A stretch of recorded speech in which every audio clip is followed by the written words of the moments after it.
And we're live. Hey guys. Hey everybody. Hi everyone. Oh my gosh, this is so cool. I never pressed live before. So while above is pulling up the Google Slides, the presentation, how are you guys feeling for the AP exam? I was asking in the chat, and you guys have been giving pretty okay answers.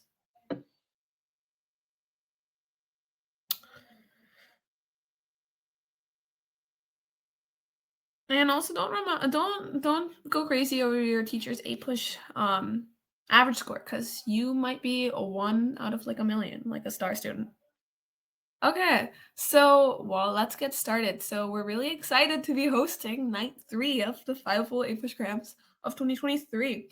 So today we'll be going over period 6 and 7.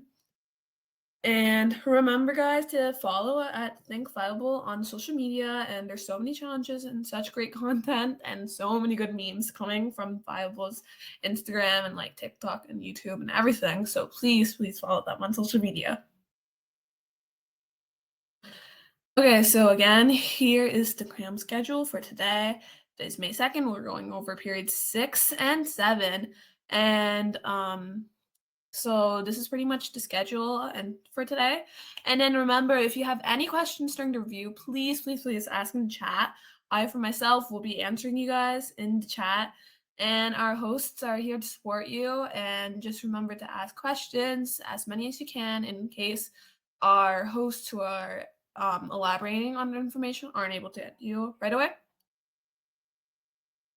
And how to make most of a cram finale. So, notes. Please take notes on some type of device on your computer or on a notebook. And don't try to write down everything, but maybe like try to write down questions or like a study to-do list or main ideas.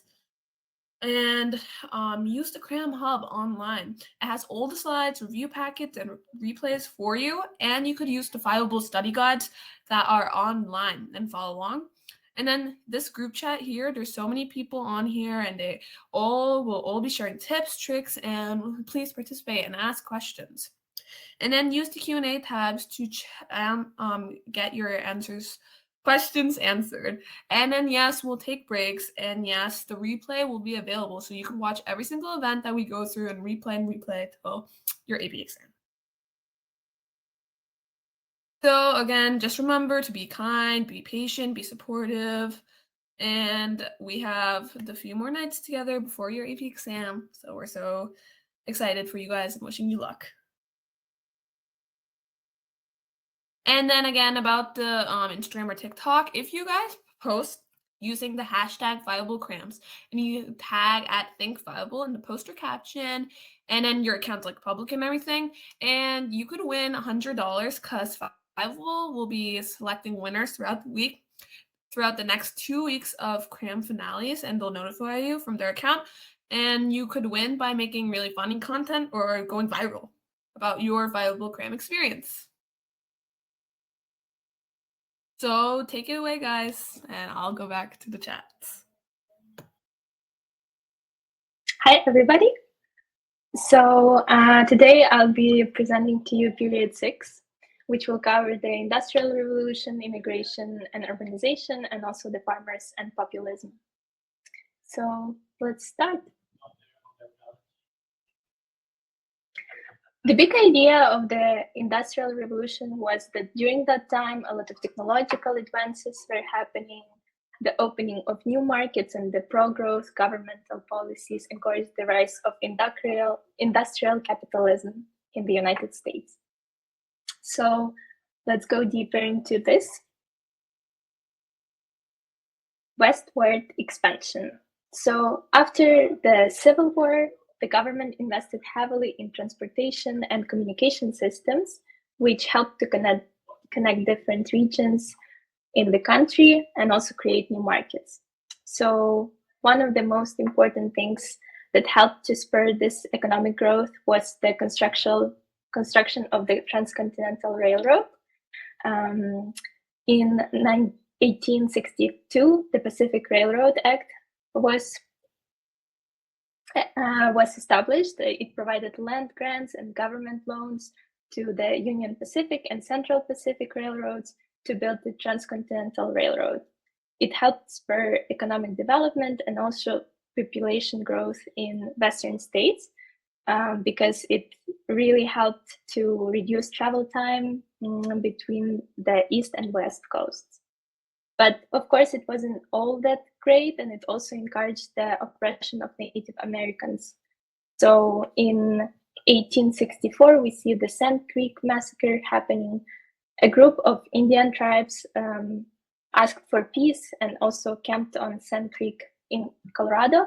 They were attacked early in the morning by a group of Colorado military. It resulted in killing and also scalping of nearly all of the tribe members, including women and also children. Also, Native Americans weren't super happy with the rapid settlement of the West, and they saw a threat to their way of life because of that. So they responded in creating the Ghost Dance, which was a religious movement that promised to restore Native American lands while causing the white settlers to disappear. But the US Army didn't like this movement, and in 1890, we see Wounded Knee Massacre happening. The army caught up with a group of Native Americans who were practicing the Ghost Dance. The situation quickly escalated, and US Army killed about 200 men, women, and children. But in 1890, we see the closure of the American frontier, or at least it was officially declared by the US Census Bureau. This marked an end to westward expansion and the settling of the Western territories. It allowed to focus the American society to focus mostly on urbanization, industrialization, and the development of new technologies and industries more rather than just expanding to the West.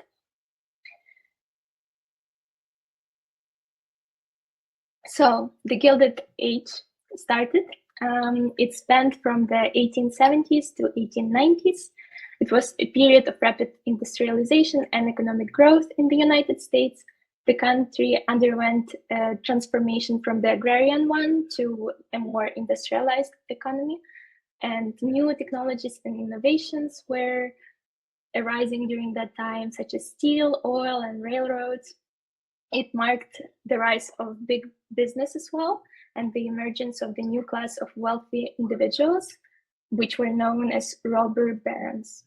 They were also usually monopolistic and exploitative. So let's go through the technological innovations. Some of the most important ones were the telegraph network.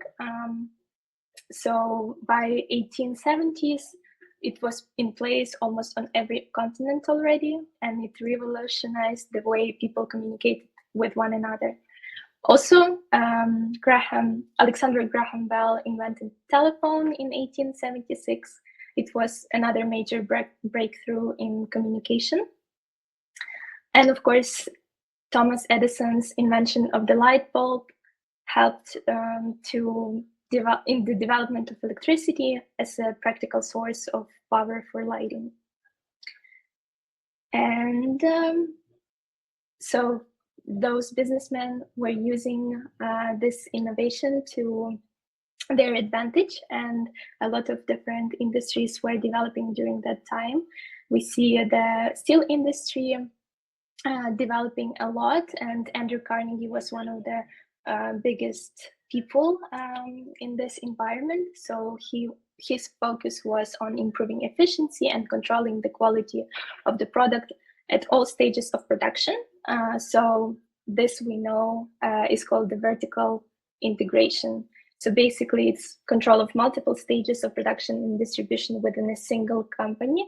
And it allows to control over raw materials, manufacturing, and distribution of a product. Rockefeller in oil industry used another type of integration, which was called horizontal integration. So that was a type that allowed to control different competitors, for instance, or multiple factories or retail outlets within a specific region or industry. And it was, again, another type of monopoly. Westinghouse was operating mostly in electricity, and he created the Westinghouse Electric Company with the inventor Nikola Tesla. They developed an alternating current motor that could convert electricity into mechanical power. And Vanderbilt was famous in his operations in railroads. He was a successful businessman and used his fortune to merge local railroads into the New York Central Railroad. Another idea that was developing during that time was laissez-faire. So that was mostly used by, popularized by Adam Smith. So the idea was that business should not be regulated by the government, but rather by the invisible hand of the law of supply and demand. And if it was this way, then businesses would be motivated by their own self-interest, and they would offer improved goods and services at lower prices. But the government still wanted to control some of the parts of the business. And in 1890, we see the Sherman Antitrust Act being passed, which was intended to curb the power of monopolies and trusts. And it was also the first federal attempt to regulate big businesses. The idea that is important to know for your exam in this period is social Darwinism. So that was basically the extension of Charles Darwin's theory of natural selection in biology to the marketplace. And the idea was that concentrating wealth in the hands of the fit would benefit everyone. But of course, it wasn't necessarily the case. Another similarly sounding concept here is social gospel, but it's different than the social Darwinism idea. So social gospel was a religious and social movement, and it advocated for Christians to actively work to improve the lives of the poor and marginalized in the society. And another idea here is the gospel of wealth as well. So that was the term used to describe the belief that some of the wealthy individuals during the Gilded Age had. So the idea was that they had a moral obligation to use their wealth for the greater good. And it was popularized by Andrew Carnegie. It also helped to change kind of the view of those wealthy individuals from robber baron to more of a responsible and socially conscious member of society, but they were still exploiting the labor. And let's move to the next slide to discuss the labor in the Gilded Age. So a lot of people and workers started to form unions and labor unions, and some of the most important ones are the Knights of Labor, which was formed in 1869. It sought to unite all workers regardless of skill or occupation and improve their rights and conditions. And American Federation of Labor, AFL, was also emerged during that time. It focused on organizing skilled workers and negotiating with employers for better wages, hours, and working conditions. By 1801, it grew to be the largest labor union, and it had a significant impact on the labor movement during that time. But during the Gilded Age, the government always sided with the businessmen. So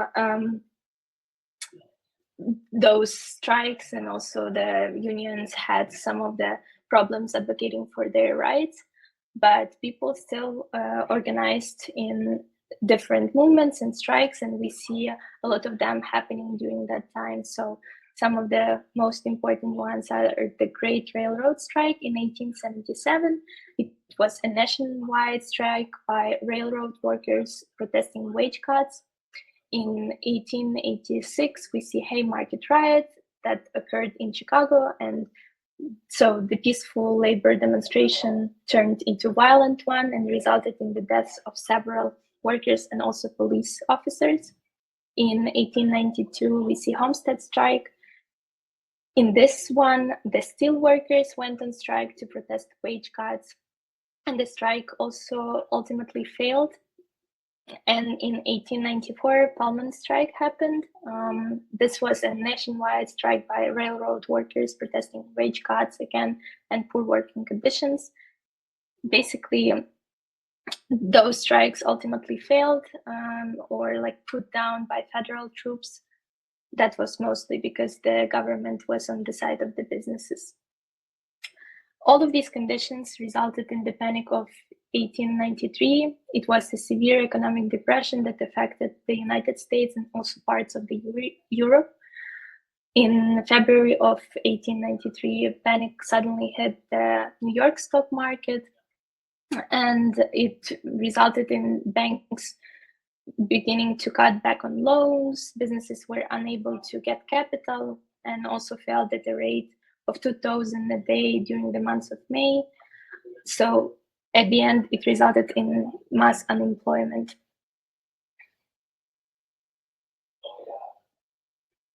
And let's move to another idea that we will cover, the immigration and urbanization. The big idea here is as the cities became areas of economic growth, a lot of people wanted to come and use this opportunity to create the new market. So they attracted immigrants from Asia and from Southern and Eastern Europe. And they transformed the urban and rural areas of the US and also changed a lot of social dynamics and cultural aspects of the country. So the nativism emerged, which was fueled by both economic and cultural forces.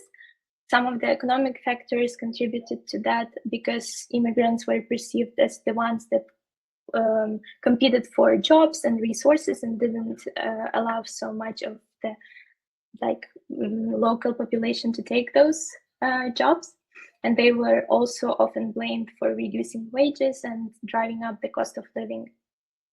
The cultural factors were also in play here because the native-born Americans feared that large influx of immigrants would change the cultural fabric of the country and dilute the American identity. So people started to organize in some of the groups that would restrict immigrants coming to the country, and Immigration Restriction League was formed in 1894. It advocated for literacy tests and other restrictions on immigration. In 1882, we see the Chinese Exclusion Act being passed. It was a federal law that prohibited the immigration of Chinese laborers to the United States, and it was the first law implemented to prevent a specific ethnic group from immigrating to the US. It remained in effect for over 60 years. And also, so many people were coming to the cities, so it caused a lot of overcrowded places and some of the unsanitary conditions. And in 1870, the Tenement House Act was passed. The city of New York tried to reduce this overcrowded and unsanitary place, but then by requiring each bedroom to have a window and set standards for ventilation, light, and sanitation. But many immigrants still continued to live in such conditions. But settlement houses started arising as well. So those were the community centers that provided services such as education and job training to immigrants and working class families in urban areas. Some of the most famous one was the Hull House, established by Jane Addams in 1889. It also provided a lot of different services to the community, including nursery, gym, library, and others. Ellis Island was the island in New York Harbor that served as the main point of entry for immigrants to the United States from 1892 to 1954. Ethnic enclaves were forming, so those were the communities of a particular ethnic group that lived together in this specific area and also shared the cultural aspects together. And also muckrakers started arising. So those were people such as journalists and reformers. They tried to bring attention to the poor and dire living conditions. And so they started taking photographs, writing those journals, and just attracting the attention to it. Another very important case that you would want to pay attention to is Plessy versus Ferguson in 1896. It was the Supreme Court ruling that basically ruled that segregation was constitutional under the doctrine of separate but equal. It basically allowed the government institutions to practice segregation. Let's move to the third idea that we have, the farmers and populists. So the idea here is many farmers responded to the increasing consolidation in agricultural markets, and they felt like a lot of rights and also business activities weren't really supporting their rights and work. So they tried to form different political parties that would call for bigger representation from the government and bigger support. So what happened? In 1862, the Homestead Act was passed, which was a significant piece of legislation that encouraged farming on the Great Plains by offering 160 acres of public land free to any family that settled on it for a period of 5 years. So it allowed many people and motivated many people to move to the West because they had this opportunity and wanted to take advantage of it. So it really helped to settle and just like develop the American West. But it also it increased the productivity in agriculture because many people were moving there, but it also led to lower prices for farm products, and many farmers began to see large corporations as the enemy. So they started organizing, and Grange movement was founded in 1867. It aimed to improve the economic and social conditions of farmers through education, cooperative efforts, and also political action. It sought to improve transportation and marketing for farmers' products and to provide mutual aid and support for its members. So another organization that was formed was Farmers Alliance. It was a political organization, and it grew to be one of the largest farmers groups ever, with the membership of over 1 million people. It played a major role in the populist movement of the 1890s, and it eventually merged with the People's Party or Populist Party. The Populist Party was also a political party, and it mostly included farmers in the Midwest. They wanted to get their voices heard in government, specifically involving price inflations, interest rates, and sharecropping issues. Also, another person that you would want to know here is the William Jennings Bryan. He was made famous for his Cross of Gold speech, attacking the gold standard, and he was very popular amongst the Democrats and populists. So that's an important figure that you would want to just know for your exam. In 1887, we see Interstate Commerce Act by railroad companies.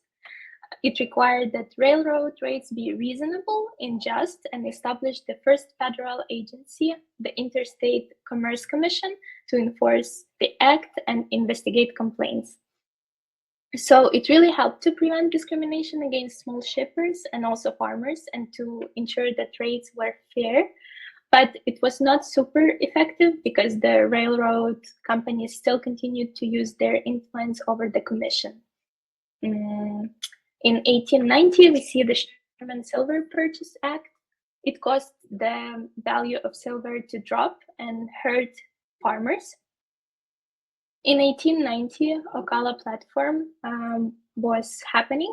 So many farmers' alliances were politically minded and lobbied state legislatures for regulations on railroad rates.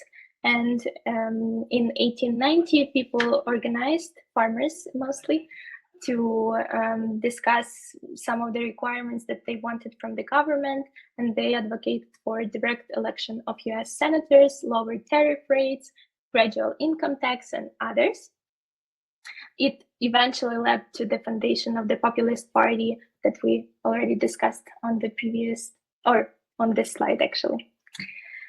But during that time, also the US government's treatment of Native Americans included the policy of forced assimilation, in which the government sought to assimilate Native Americans into white American culture. And in 1887, we see a Dawes Act being passed. It was a federal law that aimed to assimilate Native Americans into white American culture by redistributing native lands and confining them on to life on reservations.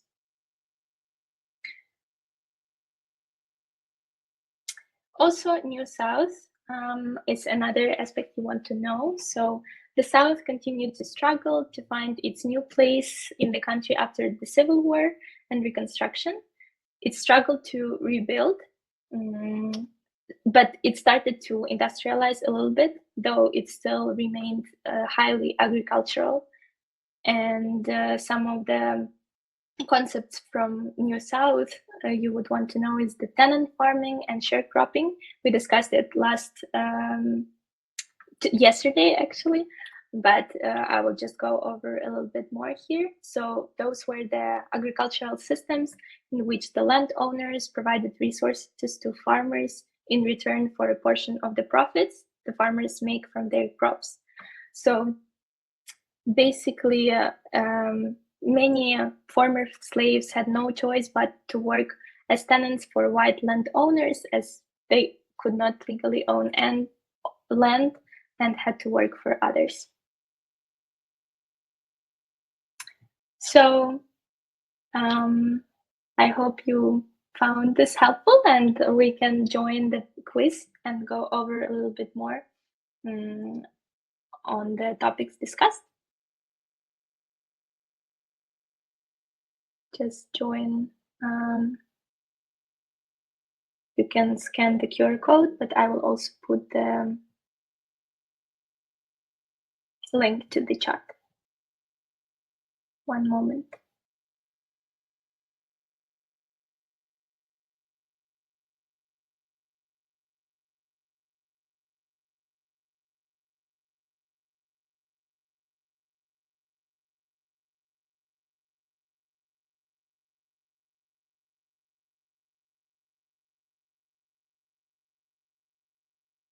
Okay, I put the link. One moment, give me 1 second. I will need to switch to the quiz.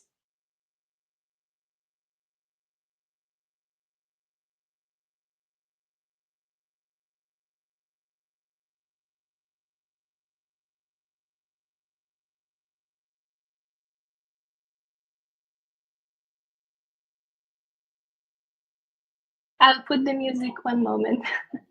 Definitely will do it. I know you guys really like it.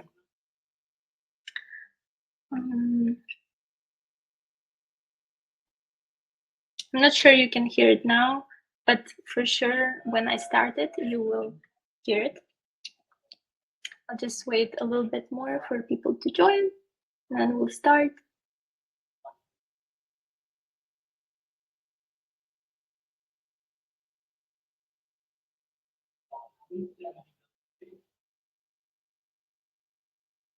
I also really like the music of the quiz.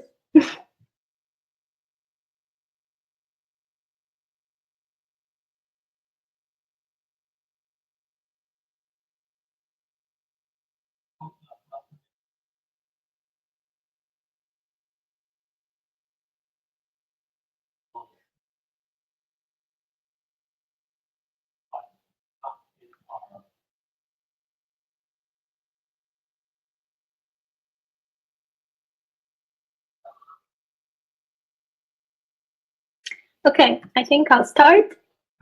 And then those that want to join, you can always join a little bit later.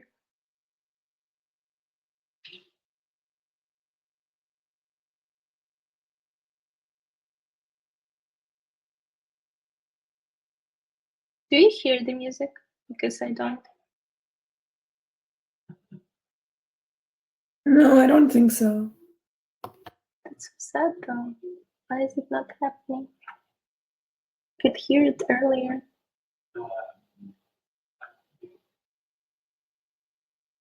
Sorry guys, I guess this will be without music.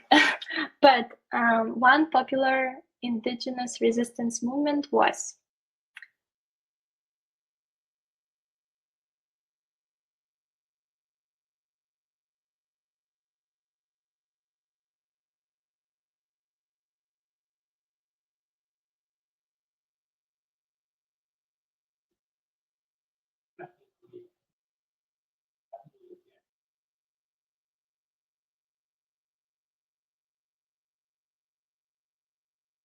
okay, ready?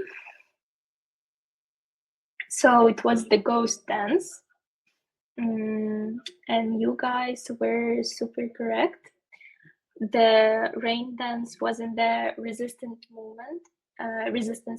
It was still the dance that they used, like the cultural moment, but it wasn't for the resistance. The Little Big Horn and Wounded Knee were the battles, so it wasn't the movement again. Oh, now I can hear the music. Can you?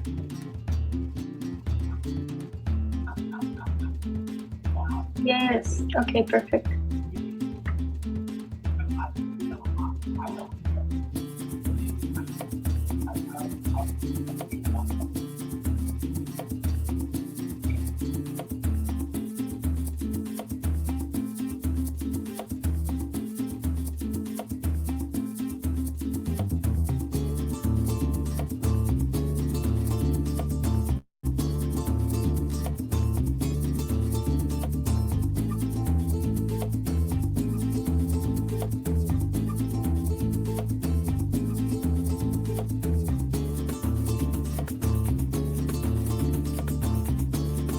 Okay, let's do it.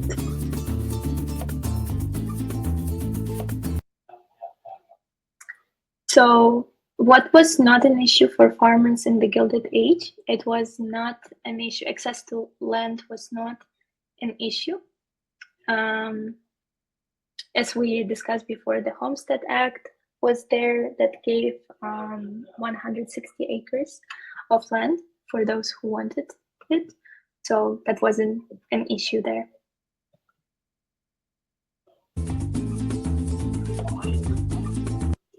Which act forced Native Indians to assimilate to American culture?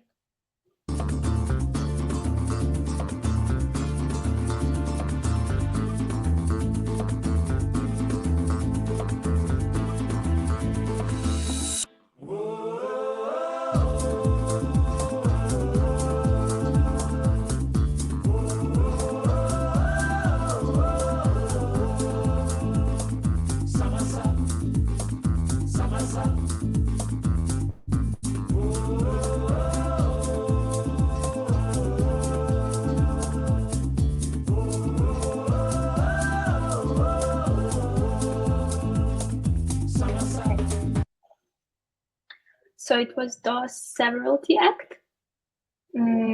We just went over.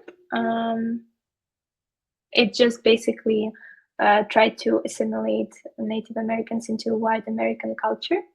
The Homestead Act was about giving land. Interstate Commerce Act was regarding helping farmers to navigate, to like protect them from rates being unreasonable. Indian Removal Act wasn't about assimilation to American culture.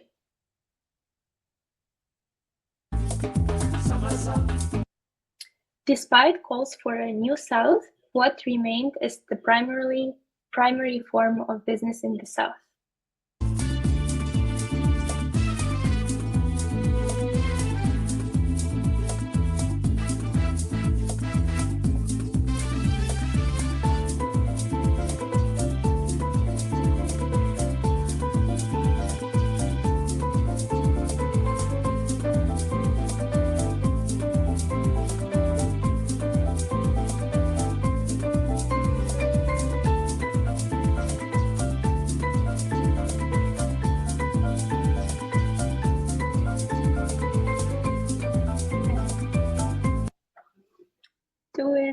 So it was the agriculture, and you were 100% correct. You guys are great.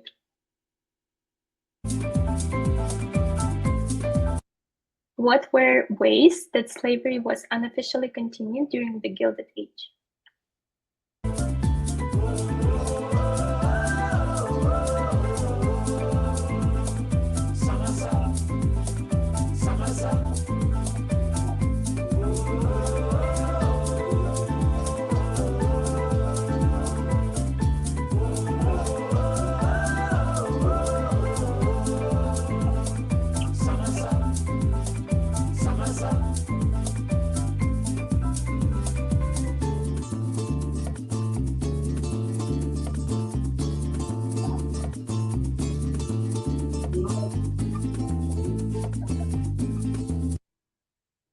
Okay, so it was all of the above.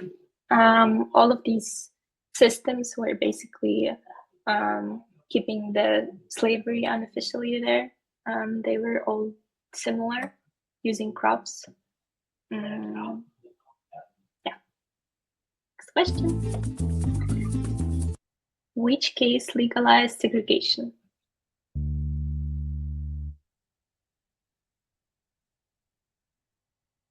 Okay, the music. I don't know. It went somewhere, but you can do it.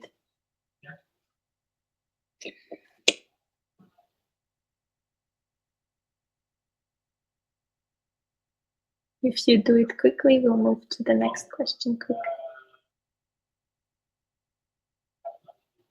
And you will hear music.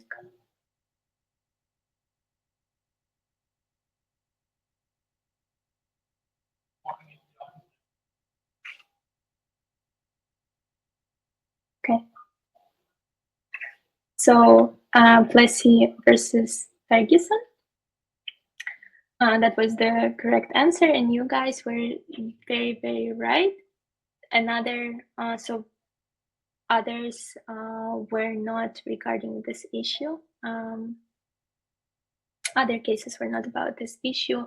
For instance, Marbury and Madison established the principle of judicial review, giving the Supreme Court the power to strike down laws as unconstitutional. Gibbons versus Ogden affirmed the federal government's power to regulate interstate commerce, and the other one established the federal government's power to regulate interstate commerce and struck down state regulations that interfered with that power. And you were super right. Let's move to the next one. Hopefully the music comes. It's here. All of the following were innovators except.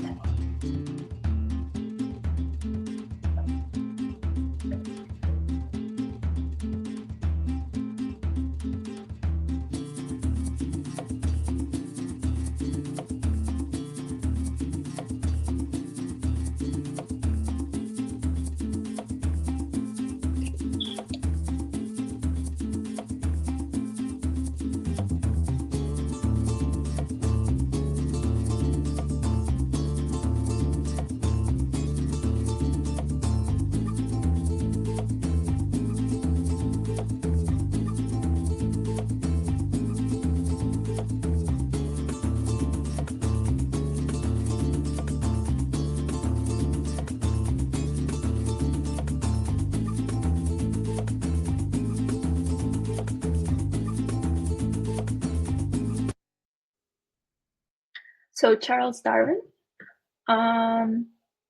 This one created the still making process, Graham Bell, the telephone, Edison light bulb, and Charles Darwin, how it was related to this period was the idea that only the fittest would be will survive. That was extended to the social Darwinism idea. Go to the next question. What is the term used for companies that practice buying out other rival companies at low prices and consolidating them to create a monopoly?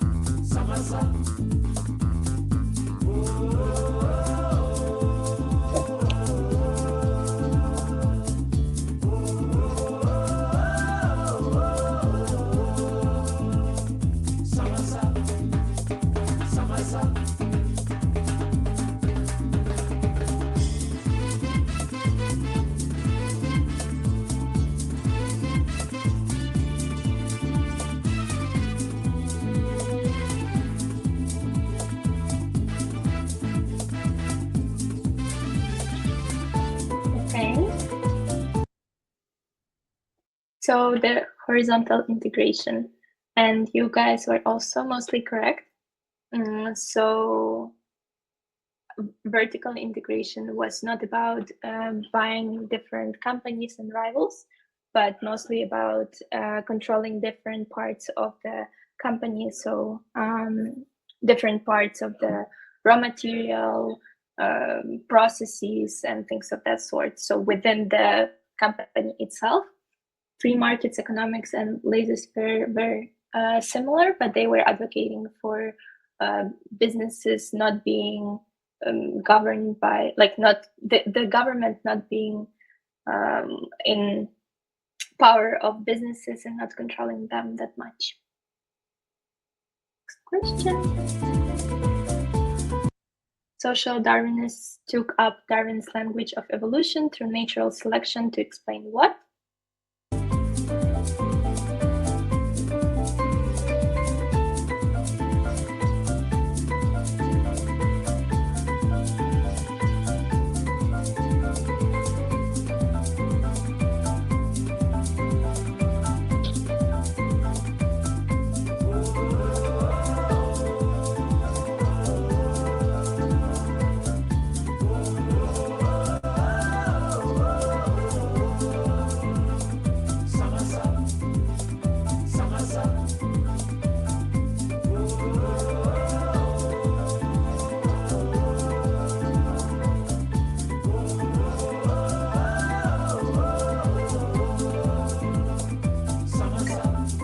Review it. It was class divisions between the less evolved, poor, and the rich, and you were guys super correct. And I think that's the last question. Jane Addams worked in a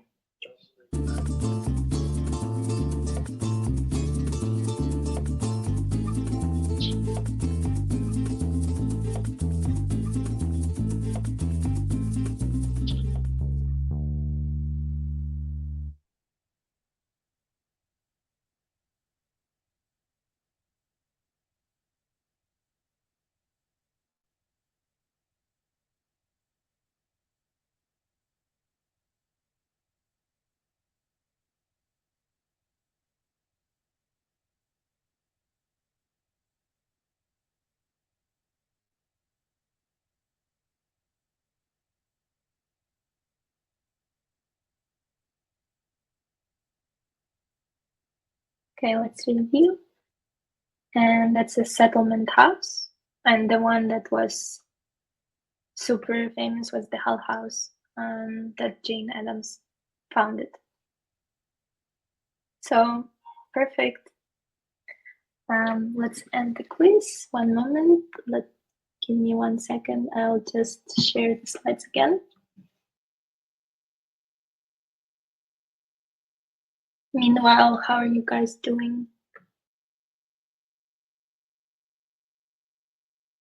How do you feel about period 6? Hopefully good.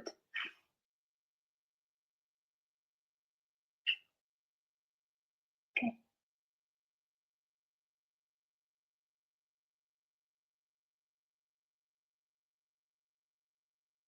So we will go over multiple choice questions and some of the tips for how to complete them, so it's easier for you to navigate your exam and multiple choice questions. And I recorded some of the videos that we can look, and hopefully it works. Let's see. That's part 1.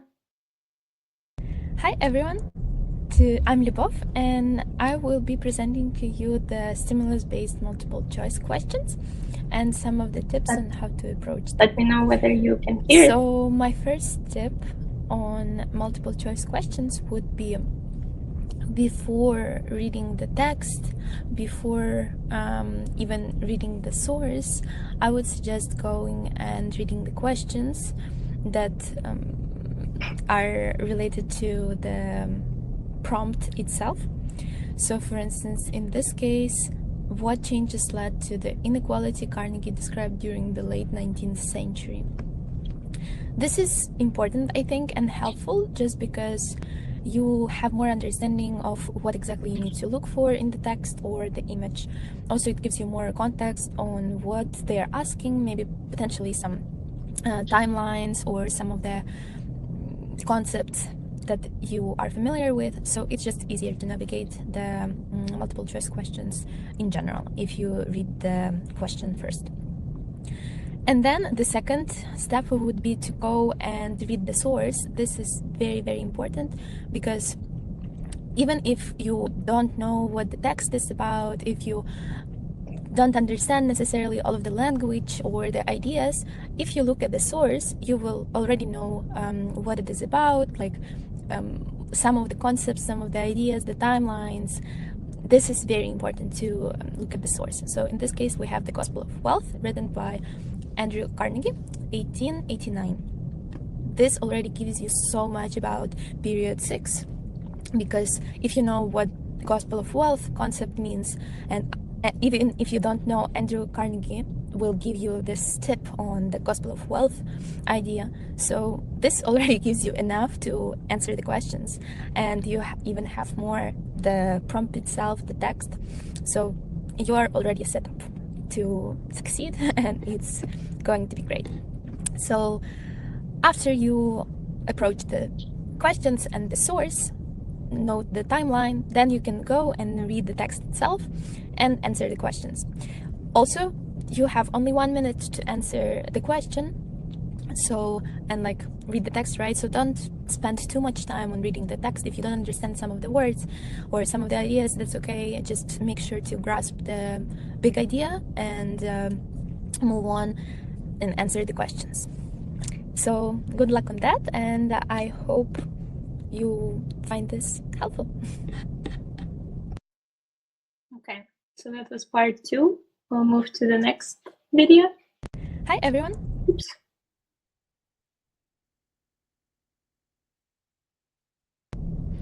Hi everyone. In this video, I will go over some more tips on. Hi everyone. In this. Oh my God, I'm sorry about that. So many hi everyone. Okay. In the exam. So what I found super helpful when I was doing it was highlighting all of the ideas, words that I thought were important and that would help me to identify those beliefs or main ideas in the text. So that is helpful, I think, just because you have only 1 minute to answer the question. You need to read the prompt, the text itself quickly, and then sometimes when you do that, you can lose the main idea or the belief or what exactly the text was about, because you are under time pressure and you can just think about something else sometimes. So highlighting it allows you to go back to the text and instantly understand what exactly it was about, the ideas, the concepts that were important, and then you can answer your questions quicker. So just allows you to understand more context and to not forget your ideas, and also to not lose time. So let's just try it on the example, and potentially you will find it helpful and use it in your exam. First, let's go to the question and read it so we know exactly what it is about. What changes led to the inequality Carnegie described during the late 19th century? So here I would highlight late 19th century. This is crucial, I think, all the periods, the times, very important to understand exactly. This is crucial just because sometimes in the multiple choice questions, you have in those answers, right, the A, B, C, D, you have some of the ideas, the concepts, something of that sort that actually existed, right? It was happening in the US history and you know about that and you potentially remember about that. But then you understand that that was not during this century. It wasn't during those times. So it's easy to eliminate it and just go further. It doesn't confuse you. So very important to pay attention to the timeline. Another one, the Carnegie, the figure, the person, important. And the inequality, I guess that's the idea of this question. So I would highlight those 3 aspects. Then let's go to the source. The Gospel of Wealth, So let's highlight this, Andrew Carnegie again, and 1889, the timeline, super important. And the question, the text itself. The problem of our age is the proper administration of wealth, so that the ties of brotherhood may still bind together the rich and poor in harmonious relationship. I think rich and poor are important. The conditions of human life have not only been changed, but revolutionized within the past few hundred years. In former days, there was little difference between the dwelling, dress, food, and environment of the chief and those of his retainers. The contrast between the palace of the millionaire and the cottage of the laborer with us today measures the change which has come with civilization. So here I would highlight the chief and those of his retainers, the cottage of the laborer and the palace of the millionaire. So we see this idea coming up again and again, the contrast between the rich and poor. And again, if you know what the gospel of wealth concept is and Andrew Carnegie, you already understand what exactly this text is about. So those ideas, just highlighting, it allows you to go back, understand it, and to not spend more time on reading the text again and again. I hope you found this helpful, and this is what helped me during the exam. And good luck on your exam, and see you in the next video. I guess by highlighting, I meant like underlining and just making sure you kind of put something in front of the ideas that you think are important. Okay, part 3. Hi everyone, in this video I will go over another tip on how to approach your multiple choice questions, and this one will be directly related to how to pick the answer to your question. I found this especially helpful when, for instance, I didn't necessarily know exactly what the concept was about, or I didn't understand all of the ideas in the text, or the image was confusing, so things of that sort. So what is this tip about? Is about, instead of looking for the correct answer, looking at the ones that you can eliminate. So that is helpful just because when you look for the correct answer, sometimes it's harder to find one and you are not sure about what exactly you need to pick, especially when you are not sure about the text or the concept. So then you can be more sure about the specific answer that you choose if you know that the other ones are not a good fit to the specific text, the specific question.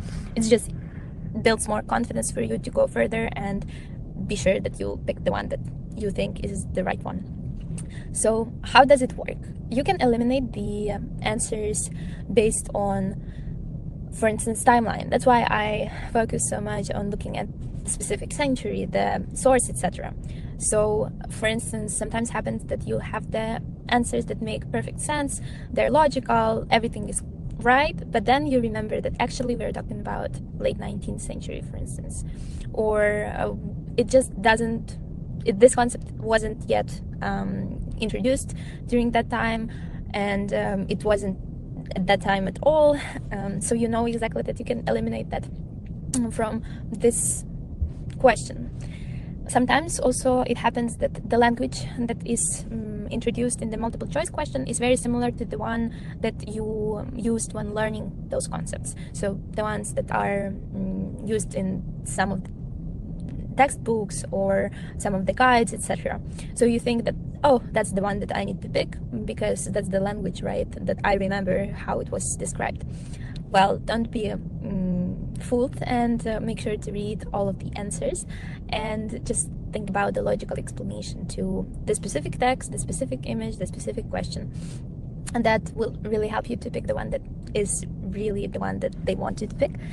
And so there are some answers like this. Just make sure to follow your logic, just make sure to actually read the text and the source and the question. So all of those are super important to eliminate the answers. And in the next video, we'll go over all of the tips together and try to pick the answers to this specific text and these specific questions together, so we can see how it all works together and how you can use those tips in practice. Hi everyone.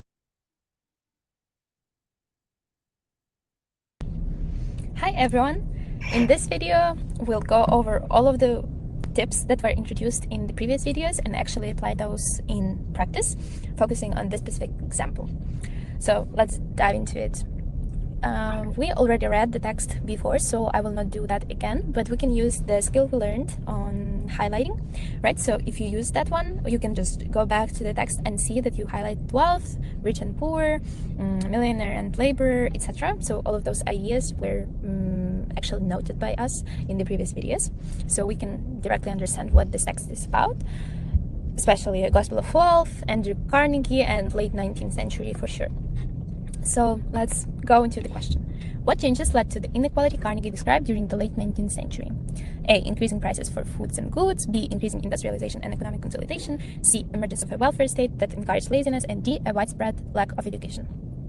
So what can we eliminate? I think we can directly go to the answer C, emergence of a welfare state that encouraged laziness. I think that's a bold statement to especially describe the late 19th century.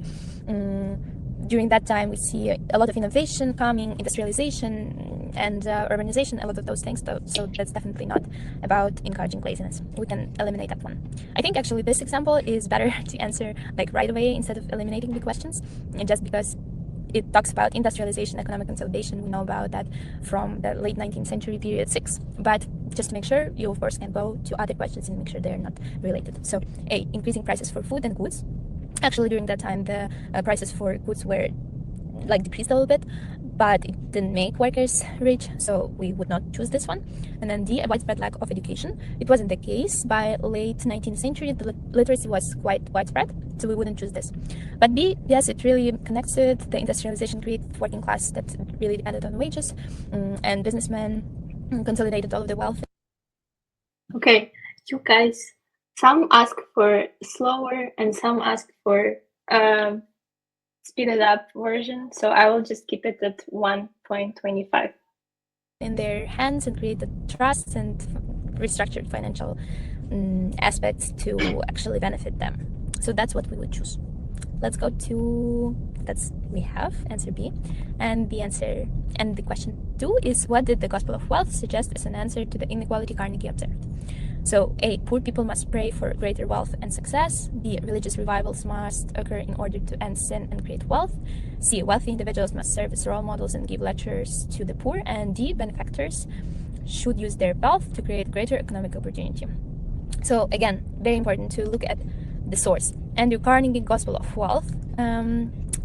You can confuse it potentially with similarly sounding concept, social gospel, but social gospel is a religious movement, and Gospel of Wealth was introduced by Andrew Carnegie. And you can always use the text here to understand this concept, right? The rich and poor, and this contrast between each other. So this should lead you to the correct answer, and we could focus on C and D because the first one talk more about religious aspects and this is not the Gospel of Wealth. So C can sound very familiar and like wealthy individuals must serve, but then we see as role models and give lectures to the poor. That wasn't necessarily the case. Nobody was talking about giving lectures to the poor. It was more about using their wealth to create greater economic opportunity. And that's what Carnegie was talking about and the Gospel of Wealth was about. So we would use D, and that's the correct answer. So that's how you can approach your multiple choice questions. I hope all the tips were useful for you, and good luck on your exam. Okay, perfect.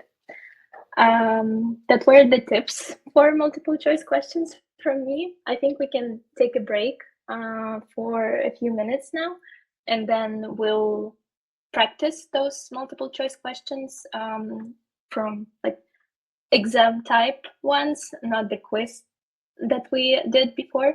And we will then pass and go to period 7.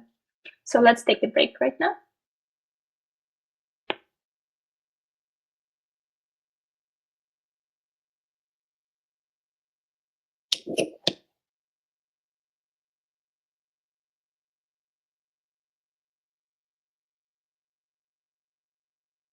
The break, I think, will take like 5 minutes, 5-6 minutes.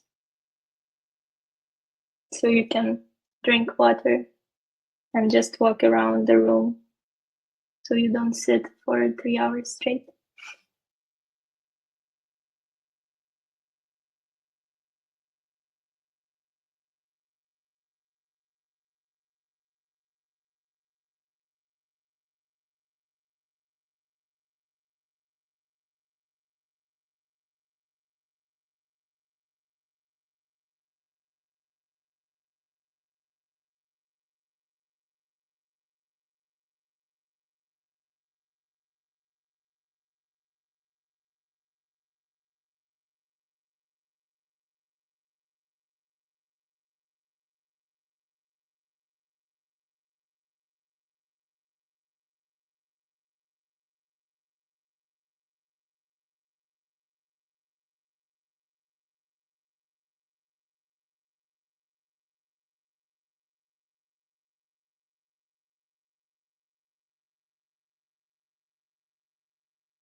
Can you hear the music? I'll put the quiz music for the rest of the break.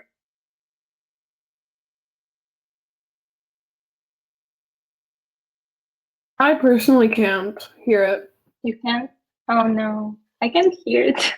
Well, I mean, Okay. can you hear it? I can. But that's okay. Then no music for tonight's break.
Okay, I think we can continue now. 5 minutes already passed. So let's start with our practice. Come back, everyone who went for water or something. Hi, everyone. No, we are not doing hi, everyone again. We are practicing multiple choice questions. So that's the first one that we have. And you can read everything, the source, the question, and also the prompt itself. And then let me put up the poll. So everyone can answer whatever, which one they think is the appropriate one. One moment.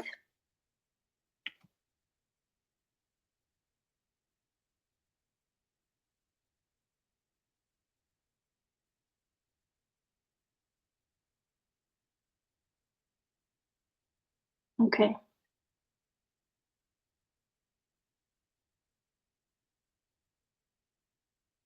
Can you see the poll?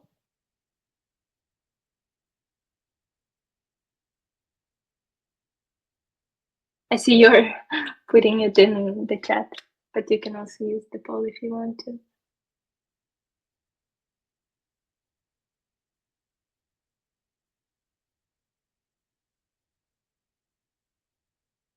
Okay, you guys are like so good at it.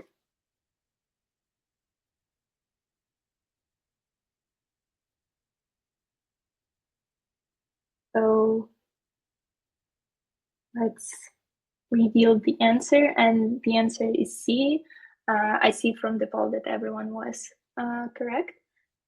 So the Populist Party supported more governmental regulation of the economy, including owning railroads and communication systems. And those, like, they opposed governmental regulation, and it was antithetical to the Populist Party. So they felt it created too much inequality. And the answer is C here. Yeah, it reinforced the gold standard that wasn't right, because the gold, they, like, farmers were not really into that, promoted competition, not necessarily anti-Republican. Also, like, answer C is the most correct one. If you are using the elimination process, that would be the one that you would choose. Okay, next, let's move on to this one. That's the same prompt, but different question. What was the most common method workers used to confront business owners and managers during the late 19th century? So I can create a new poll, or you can put it into the chat, the answers that you have. I think let's use poll, right? Oh, but don't use the one that, oh, you will just re-vote, basically? No, don't use the one that you already used. I'll just create a new one.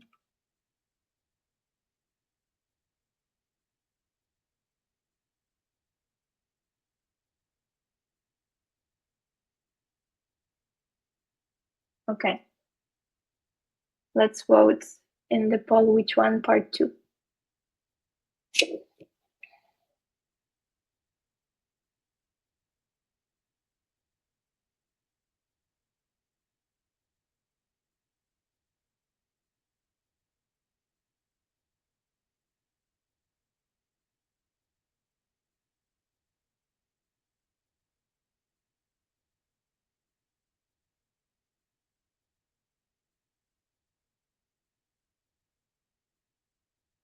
Okay, I see that you are answering A, and some of you put in the chat also D, so we'll go over it now. So the answer is A. They formed labor unions and called for strikes. So that was what we went over also in the session. The farmers started forming, and workers started forming labor unions, and they started being super aware about their class identity. They organized strikes, which led to armed conflict with private detectives, police, and soldiers. So examples that we discussed were the Great Railway Strike, Homestead Strike, Pullman Strike, and others. So that would be the answer.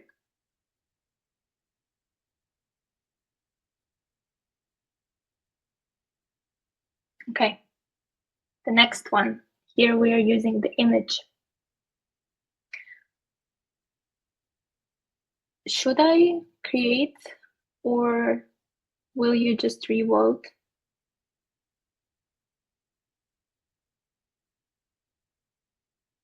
Guess let's just put it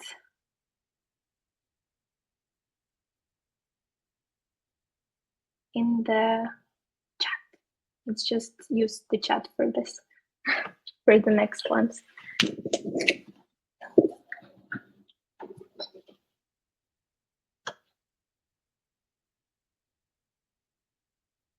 Okay, I see the answer is B, D. What do we have more? D, D, B, D.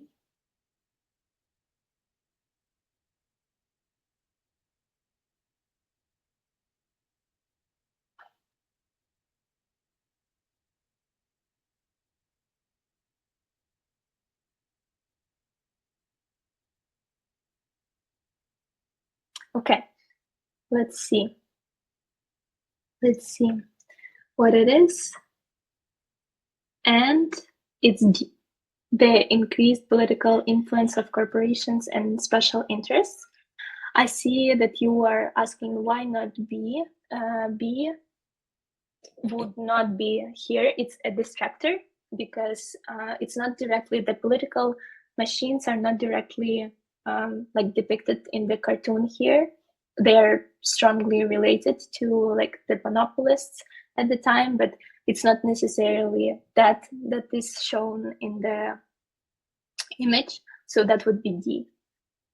And others are not related. Women's lack of political power in the 18th century, not related to the cartoon. Divisiveness of party politics following the Civil War. Again, it's not addressed in the image. So we have D if we were using the elimination process. But if not, it's also, we see this robber barons that were mentioned before, and that's exactly what it is, the corporations and special interests and monopolies. So let's move to the next one, and the same, we're using the same picture but different question. Which of the following did not represent a challenge to the ideas expressed in the cartoon? So let's put your answers in the chat.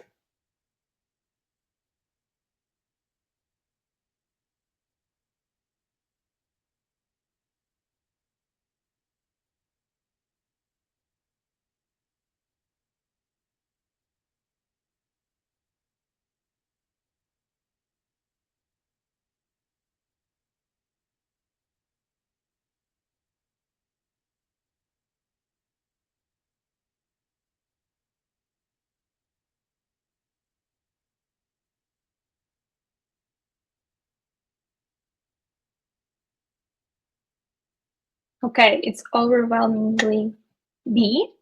Let's see what the right answer is.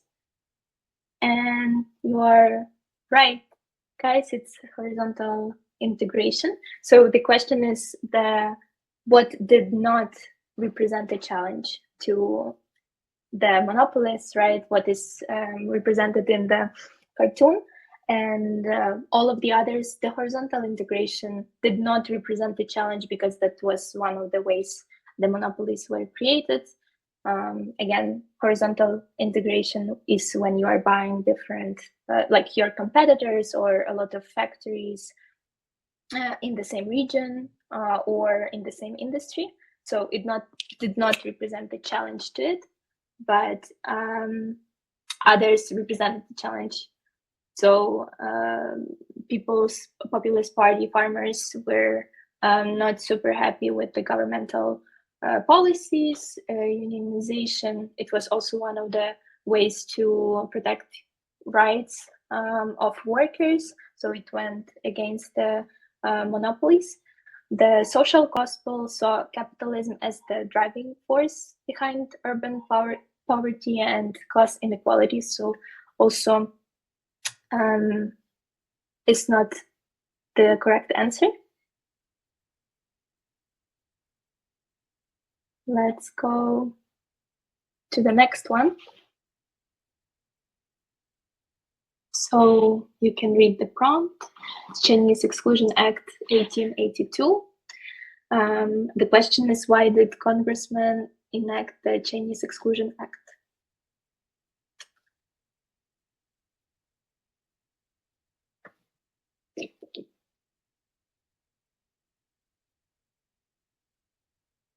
Again, put your answers in the chat.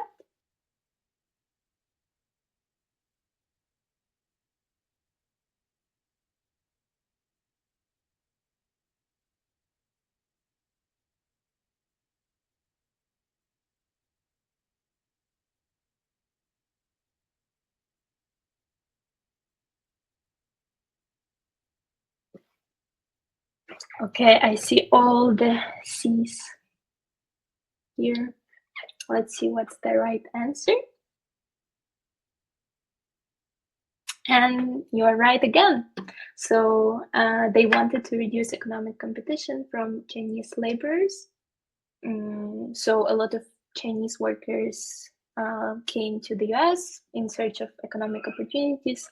They took many low-paying jobs, such as railroad construction, and that's why, like, a lot of economical factors influenced this competition, and also the cultural tensions caused many politicians to express racist opinions about Chinese immigrants during that time, and it resulted in the Chinese Exclusion Act.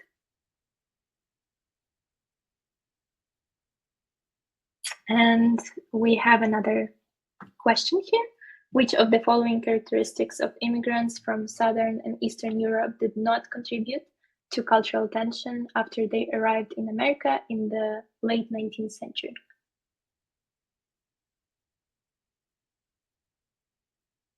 Put your answers in the chat.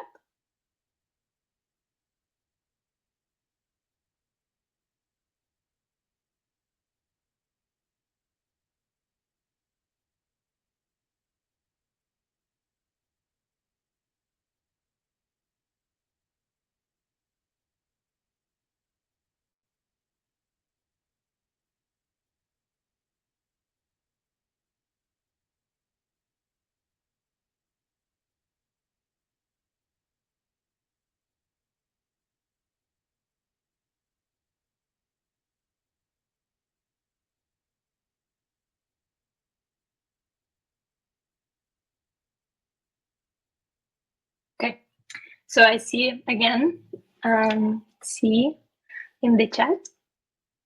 Let's see what it is. And you are again right, it's C. Immigrants unanimously supported temperance laws, so it did not contribute to cultural tension after they arrived in America. So basically, all the others contributed to the cultural tensions: the religion, the language that they spoke, and also the like cuisine and other customs. All of those contributed to the cultural tension, but not necessarily their ideas about the temperance laws. And we have another one that's one of the last ones, so work on it. And it's a letter by Harry Shirley, a member of the Caddo Indian tribe, who attended the Carlisle Indian Industrial School in 1882. And the question is, which of the following statements best describes the status of Native American tribes in the late 19th century? Put your answers in the chat.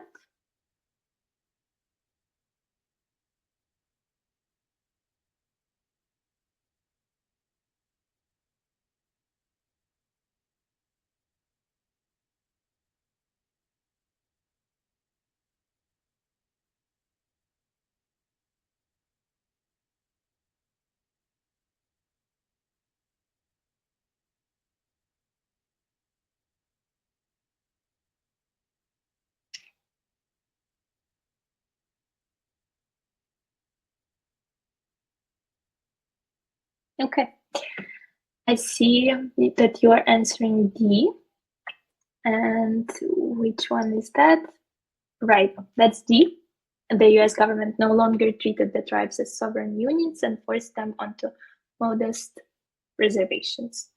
So there was the Indian Appropriation Act of 1871 that said that tribes were no longer sovereign and Congress did not have to negotiate with them. And also the Dawes Act of 1887 provided families 160 acres of land and tried to open up millions of acres for white settlement. So you were absolutely right. And I think you're going to do great on your multiple choice questions, especially for period 6. And right, that was the last practice that we will have for multiple choice questions. And now is the time for Q&A. I think we have a few minutes for that, and then we'll move on to period 7.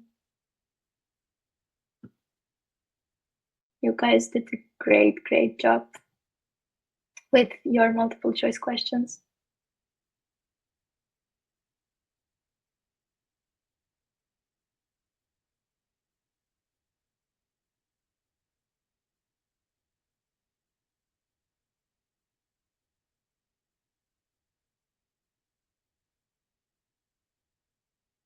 Okay, I see some of the questions regarding the Grange movement.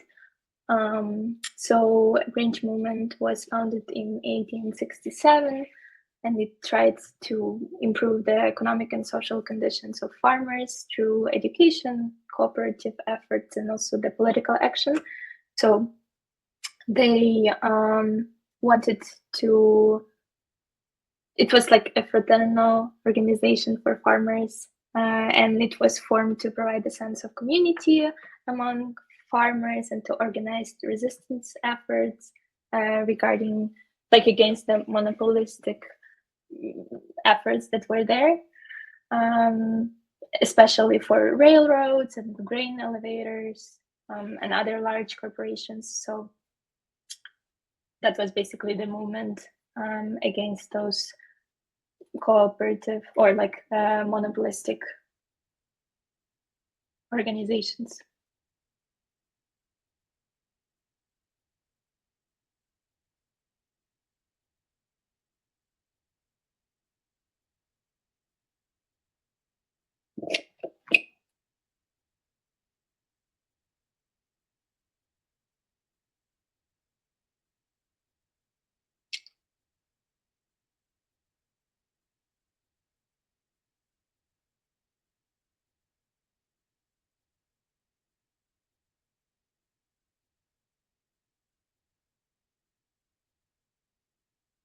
So for the social gospel and gospel of wealth differences, so the gospel of wealth was popularized by Andrew Carnegie, and it was basically the idea that the wealthy individuals have some moral, like, obligation to use their wealth for some greater good and to I don't know, like open libraries or anything of that sort. And so they just needed to use their wealth for something greater, right? For people, a bigger population of people. And the social gospel was the religious movement that advocated for Christians to work to improve the lives of poor and marginalized in the society. And it was like also call for social justice.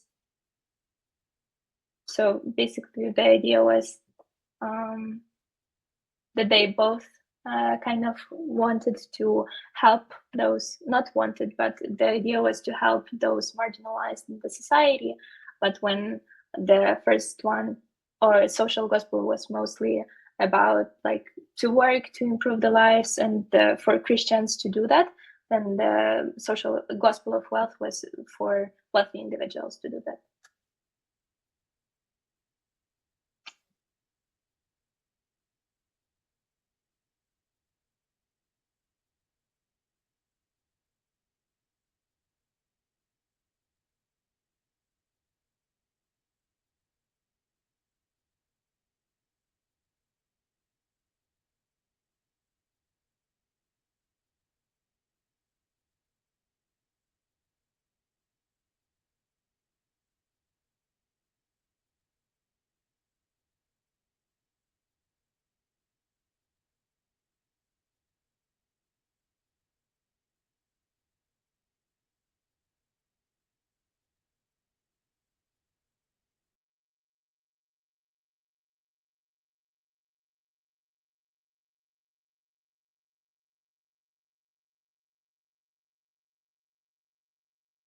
Okay. I think we can pass it to Daniela for period 7. All right. Let me just try to move on to the stage. Are you screen sharing? Yes. Okay. Am I not screen sharing? No. Right now, can you see my screen? I can't see it right now, though. Okay. Try to do it again.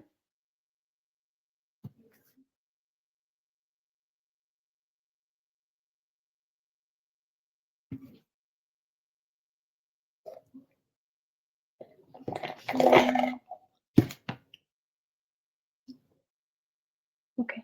Can you see it now? Okay, I can see it now. Okay, perfect.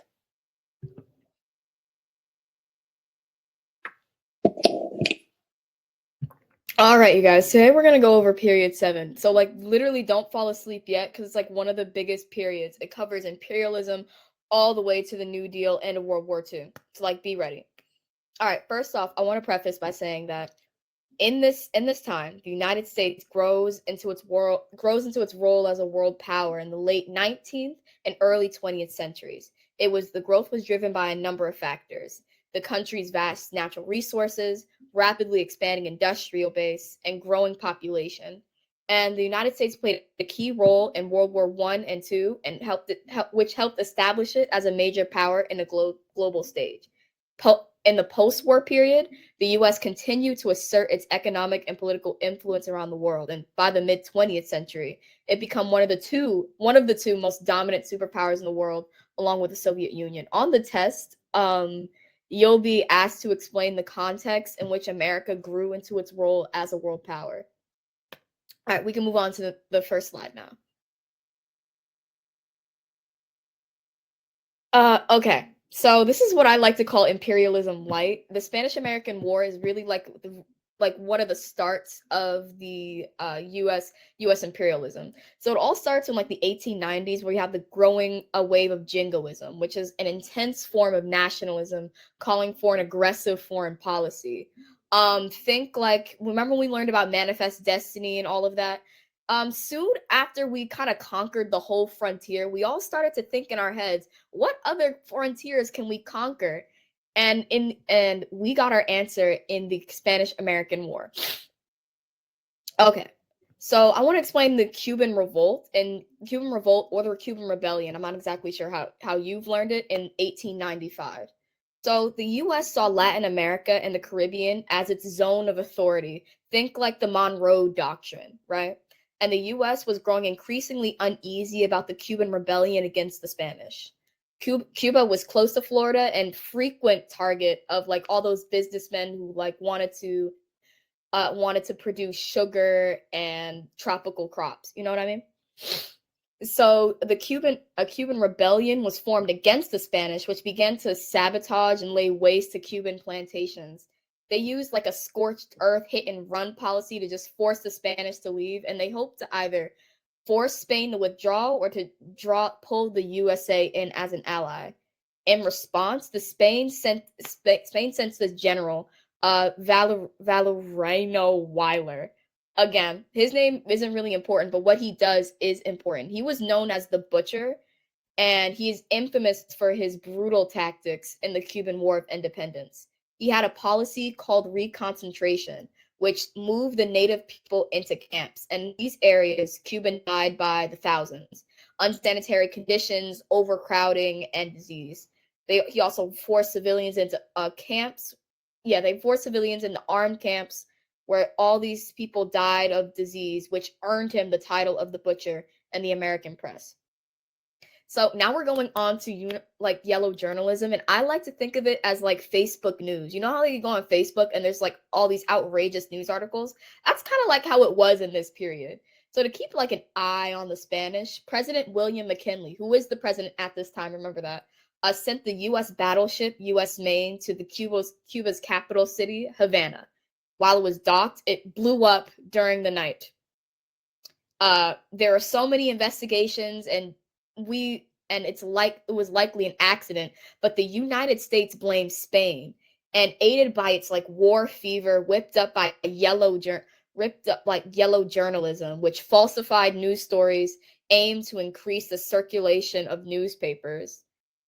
The United States rallying cry was the "Remember the Maine," and pro-imperialists like Theodore Roosevelt used it as a rallying cry. Remember the phrase you've all learned, "Remember the Maine," and all of that. And then another part of and what also led us into the Spanish-American War was like a little private letter sent from a Spanish ambassador to the United States to a friend, which he referred to, and I quote, President William McKinley as weak and a would-be politician. Now, this was like absolute ammo back then. So it was letter was stolen and published, and you'll see this as a common theme. Nobody can keep their letters to themselves. So, and that letter also became a rallying cry that further fueled tensions between like the two countries. And the publication of the Delome letter played a role in the United States' decision to declare war on Spain in 1898. This is when William McKinley declares war. In his message to Congress, he said that he yielded to public pressure and sent a war message. He had the 4 reasons for the U.S. to intervene in the Cuban Revolution on behalf of the rebels. It was to 1, end starvation in Cuba, and most interestingly, I find, to protect the lives and property of U.S. citizens living in Cuba, and to end the serious injury to the commerce, trade, and business of the American people, and end the constant menace of peace rising from disorder in Cuba. And do you realize how many of those are like economic reasons? Keep that in mind as we go forward and when we talk about the pro-imperialism and anti-imperialism. Okay, now we can go on to the next slide.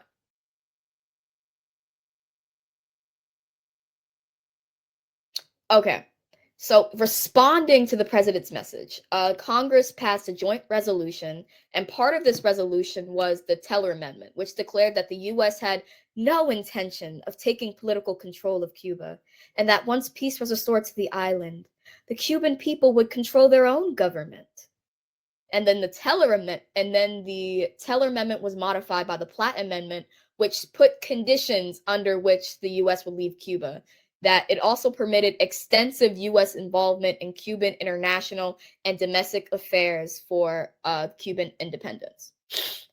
In the aftermath of the war, the United States took Philippines, Guam, Cuba, and Puerto Rico, and for good measure, we also took Hawaii because it was not only a good source of sugar, coaling station, we all love pineapples, so they really wanted them pineapples, really. And the Philippines were a stop on the way to China, which was a potentially huge market into which like U.S. producers were eager to get involved.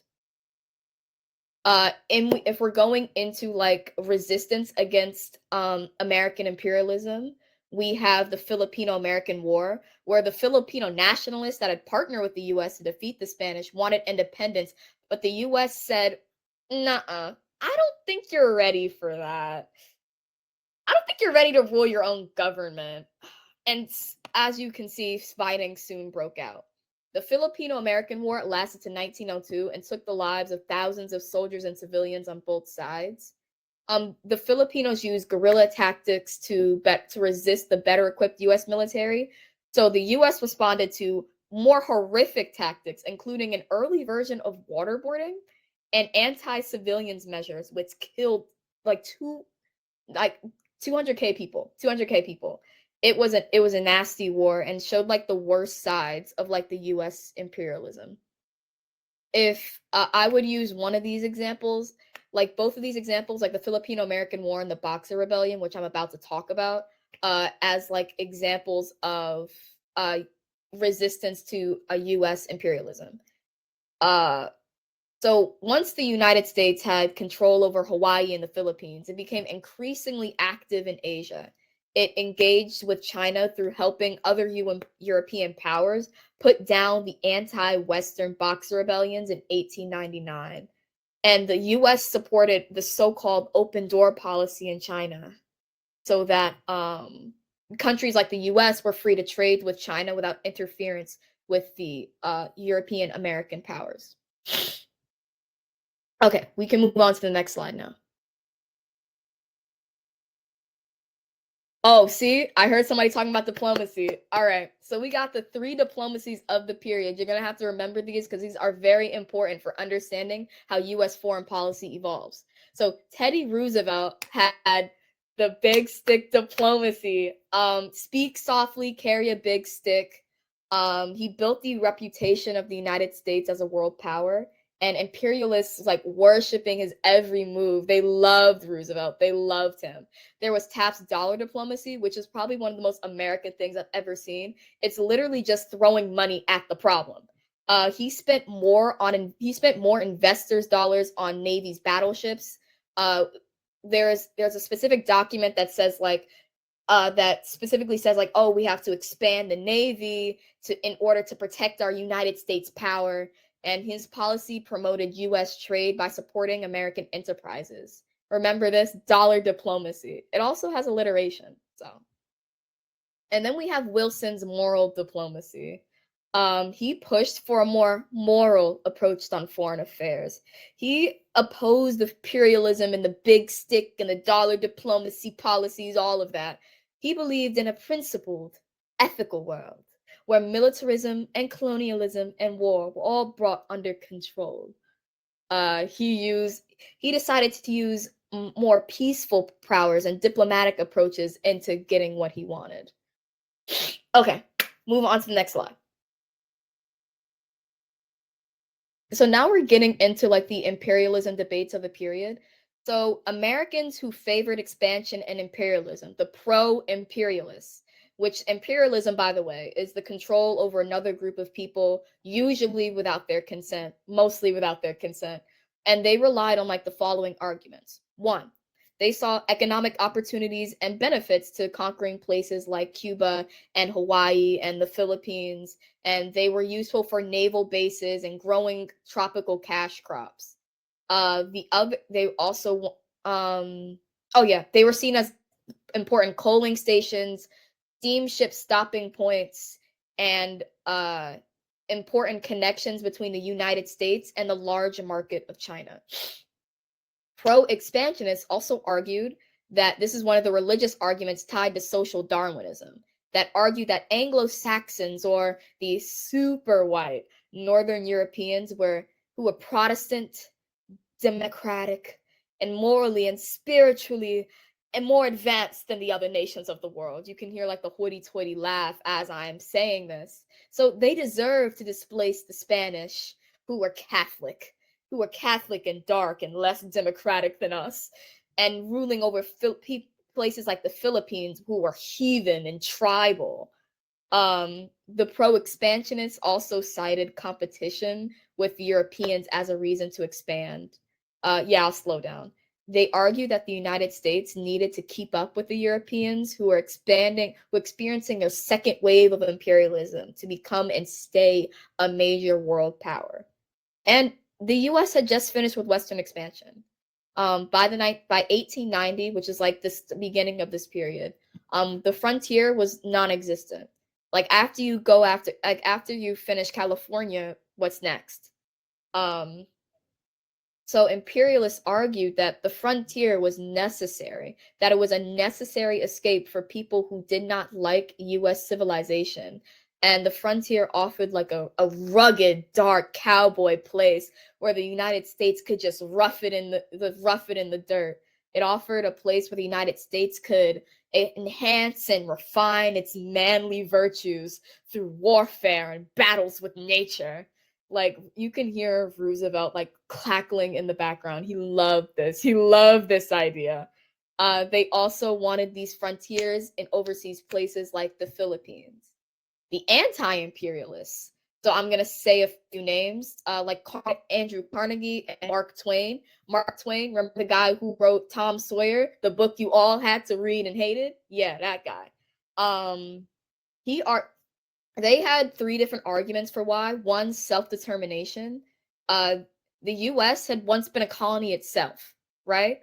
And these anti-imperialists opposed the American annexation of the Philippines because the language of self-determination had already been a part of U.S. political conversations. like showing the importance of voting and becoming your own person, etc., etc. Consent of the governed. Come on. Like, how can the United States go against our Lord and Savior, John Locke? There was also some like racial reasons for why people did not want to expand. Some objected into adding more non-white people to the US because these individuals could never possibly cannot properly assimilate into American society. They believed that they would not be capable of participating in United States democracy or striving for these US ideals and values. And finally, the anti-imperialists also argued that the United States had a long tradition of isolationism. Okay, a long state of isolationism dating back to the Washington administration. They did not want to get involved with overseas quarrels needlessly. Like, they were in the whole camp. Remember when Washington wrote his final address and warned about this? Yeah. All right. So the argument saw that the United States was largely sufficient and viewed the expansion as opening like a possibility for dangerous vulnerability, that the US would be closer to competing with its powers that will need to expand its military defensive and even larger far-flung territories. Okay, can we pause for a moment? All right, let's go.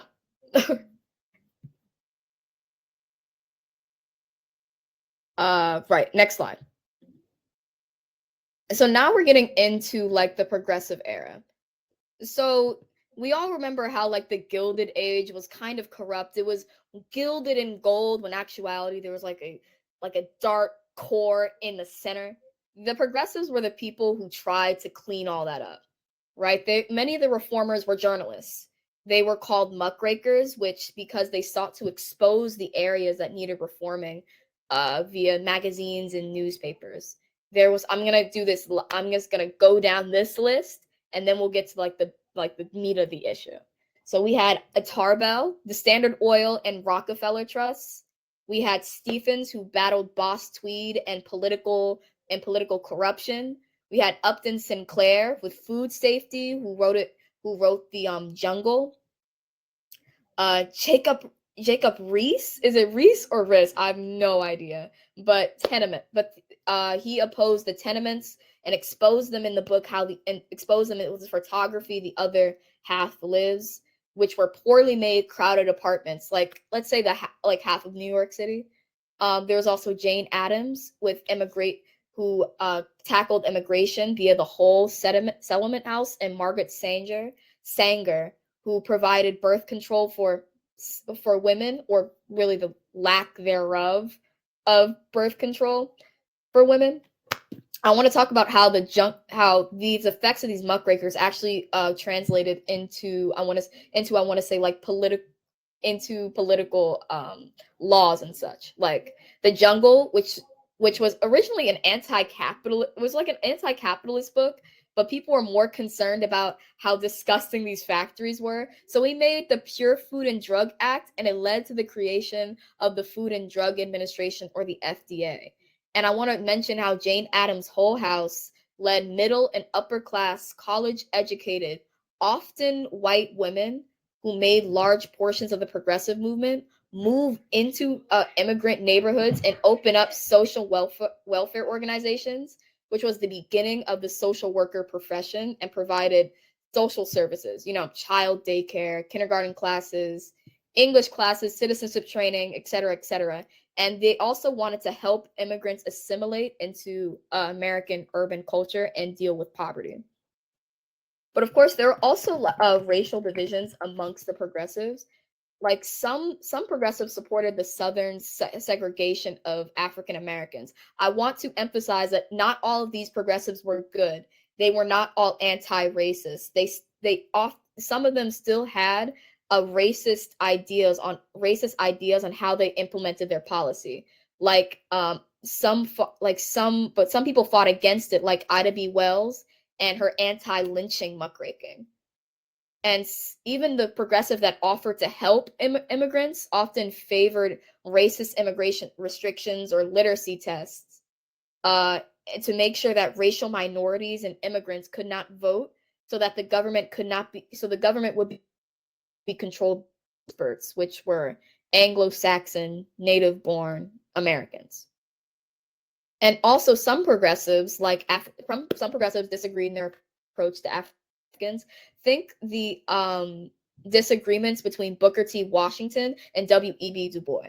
Booker T. Washington was one of the leading leaders of the African American community in South, and had the Atlanta Compromise speech that stated that Americans should work first for economic success and then wait for social equality.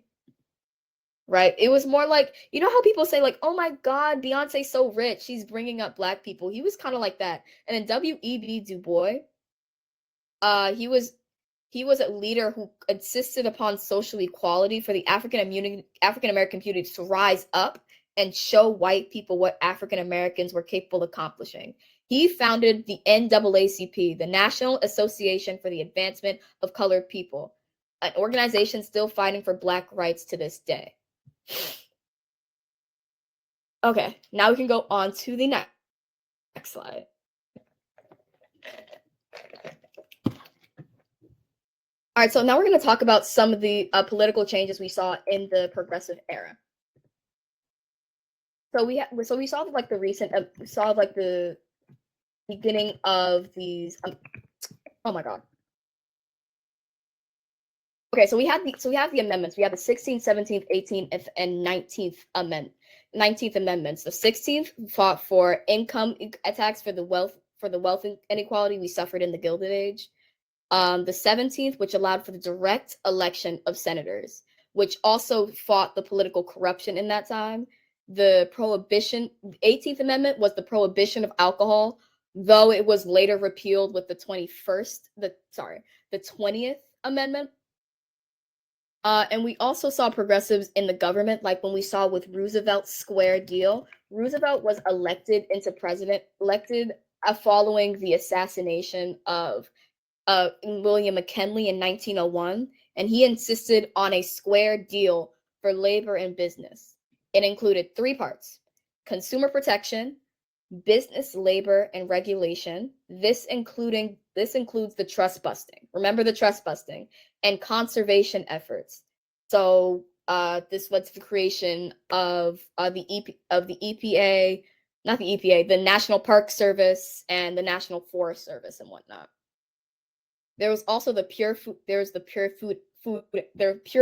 and Drug Act, which regulated the safety of food and prescription drugs, or the Clayton Antitrust Act of 1914, which was extremely important.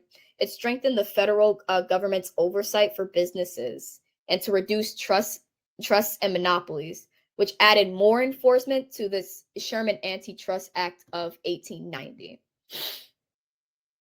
There were also there's also things in voting, like what we saw in Follett's Wisconsin idea, which allowed for all of these new voting reforms, like the Australian ballot, where it stopped all the political parties manipulating and intimidating voters by printing lists of party candidates and watching voters just drop them in the ballot box of election day. No, sir. In the new model it's called the Australian ballot because it was modeled after Australia. Issued ballots printed by the state, requiring voters to mark their choices within a private booth. There was direct primaries, placing the nominated process directly in the hands of the voters. So no more backdoor meetings with politicians. There was the referendum and the recall. The referendum, where voters could undo an act of state legislator through enough votes, and a recall, which voters can remove politician earlier from office and earlier than their a term expiration date. And we also saw that how we controlled most of our public utilities. By 1915, 2/3 of our nation's cities own their own water systems. They came to own and operate gas lines, electric power plants, and urban transportation systems, which did make the cities a lot cleaner and a lot more well-regulated. And we cannot forget the conservation efforts like John Muir and his Sierra Club, which fought for the preservation of preservation of wilderness areas. And we also saw under Theodore Roosevelt the creation of national parks. And presidents like Roosevelt and Wilson created agencies like the National Forest Service and the National Park Service, respectively. Okay, we can move on to the next one. Wait, I'm breaking up? Is that just one person? Am I okay? Okay, all right. All right. So we're gonna go over Taft's presidency. He was William Howard Taft. Look him up. He is like one of our drippiest presidents. Anyway, he was in Roosevelt's cabinet as a Secretary of War. He was a big trust buster and ended double the number of trusts than Roosevelt. But he also had a little dispute with Roosevelt when one of these trusts he broke up. One of these trusts he broke up actually was one Roosevelt signed off on. So Roosevelt got up from his retirement home and ran again for the fourth term. Right, he ran again for the fourth term. Sorry, he ran again for the third term, and this starts the election in 1912, where in one corner we had the Progressive Party, where some anti-Taft and progressive Republicans came forward and nominated Roosevelt. This was the Progressive Party. And then this party would then be known as the Bull Moose Party. And then Theodore Roosevelt, oh my God. Sorry. And then Woodrow Wilson won with the Democrats. And he won 2 million votes over Roosevelt because the Republican vote was largely divided. I'm pretty sure there's some maps that would tell you this on I remember getting like a practice SAQ on how the maps were divided in this area. So be warned, because you might be asked about this. It might be a little niche, but the election in 1912 is important. Remember it. So Woodrow Wilson had this progressive program, which he called the New Freedom, because Americans cannot stop without putting the word new or freedom or eagle or anything or democratic in any of their policies. They can't resist it. So his policies emphasize business competition and strong and small government, reigning in federal authority, and it really largely echoed Progressive Party's social justice objectives. He also had some tariff reduction, like the Underwood Tariff Act passed in 1913, which lowered the tariffs. And there's also the Banking Reform Act. There was the Banking Reform, which was the Federal Reserve Act. And then there's also the Clayton Antitrust Act, which strengthened the Sherman Antitrust Act for breaking up those monopolies. Hold on. Okay, now we can move on. So now we're moving on into World War I. Please, if you weren't paying attention before, pay attention now. World War I will almost always be on it. You will get a question, no doubt about it. The boba sip is not scripted. So for the causes of World War I, Fiveable says, I remember it from Fiveable because they had a nice acronym for it. It was MANIA. First, militarism. Countries were building up militaries in an arms race. And then we had the alliances. So you know how every country had an alliance with each other. Every country had friends, so conflict could easily spread. And then there was nationalism, where each country thought they were the best and all the other ones were evil. And we had imperialism, where the European countries not only thought each other were evil, but also wanted each other's territory. And then all ended with the assassination of Austria-Hungary's Archduke Franz Ferdinand, which sparked war because of all the underlying tensions above.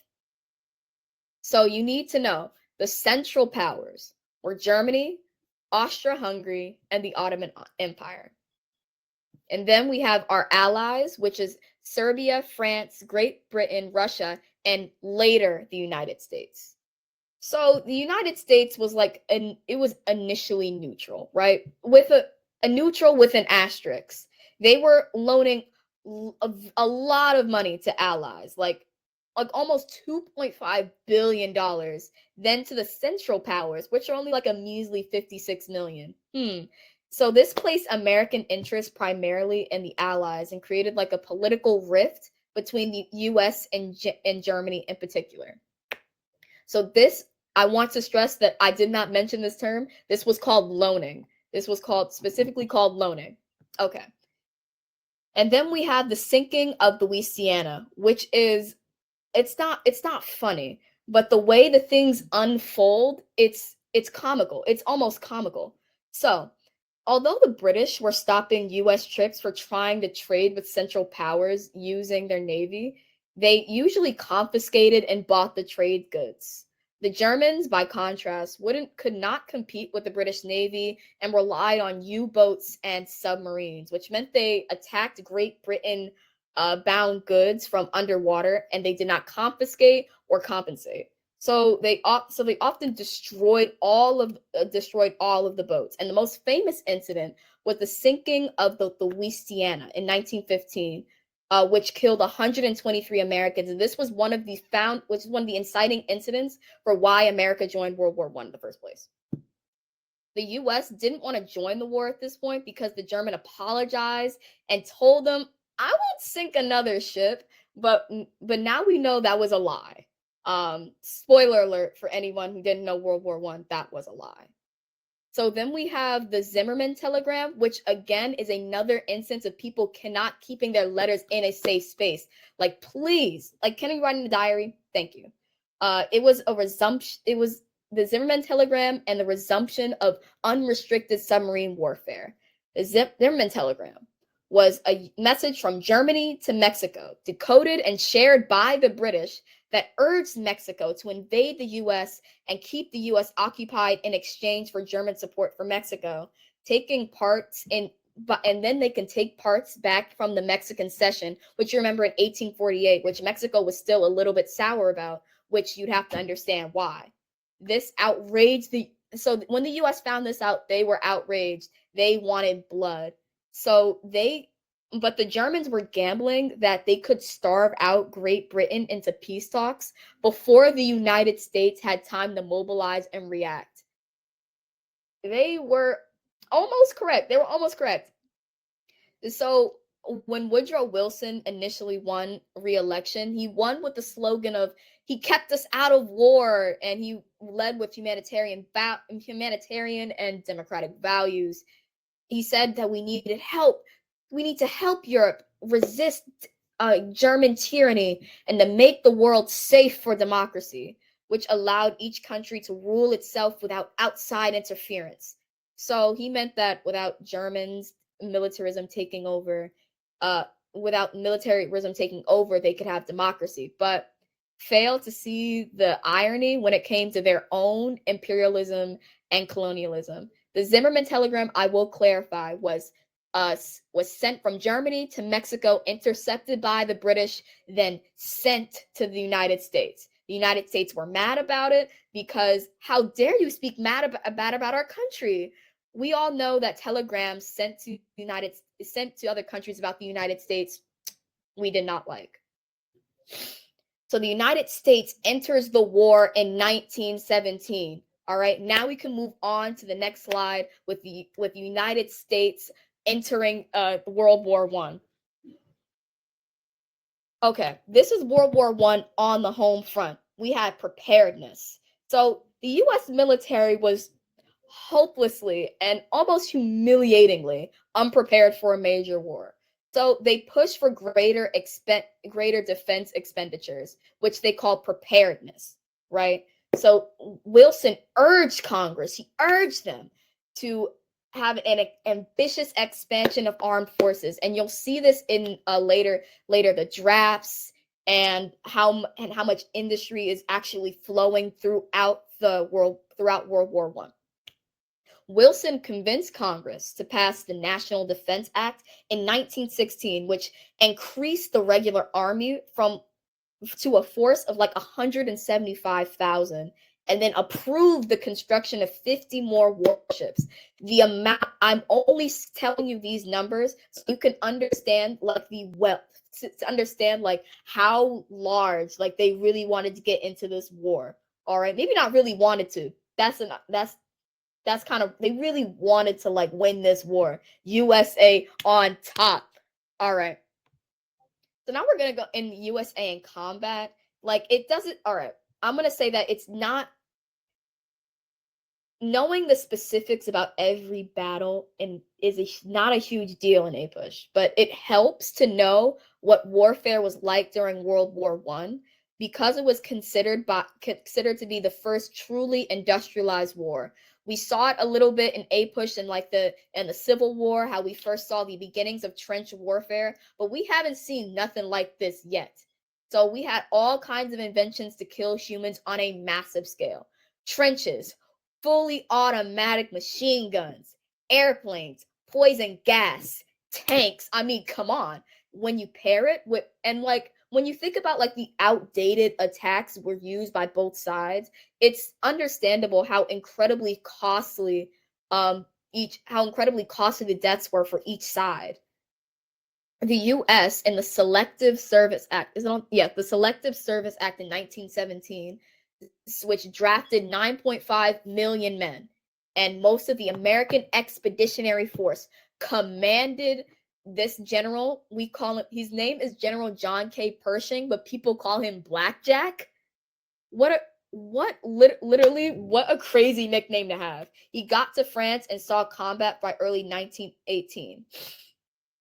For the first time, U.S. troops were being shipped overseas in late 1917, and by that point, millions of European soldiers had already died in trench warfare, and because of the heavy artillery and like the industrial age, and the Germans were exhausted because they too have suffered massive losses.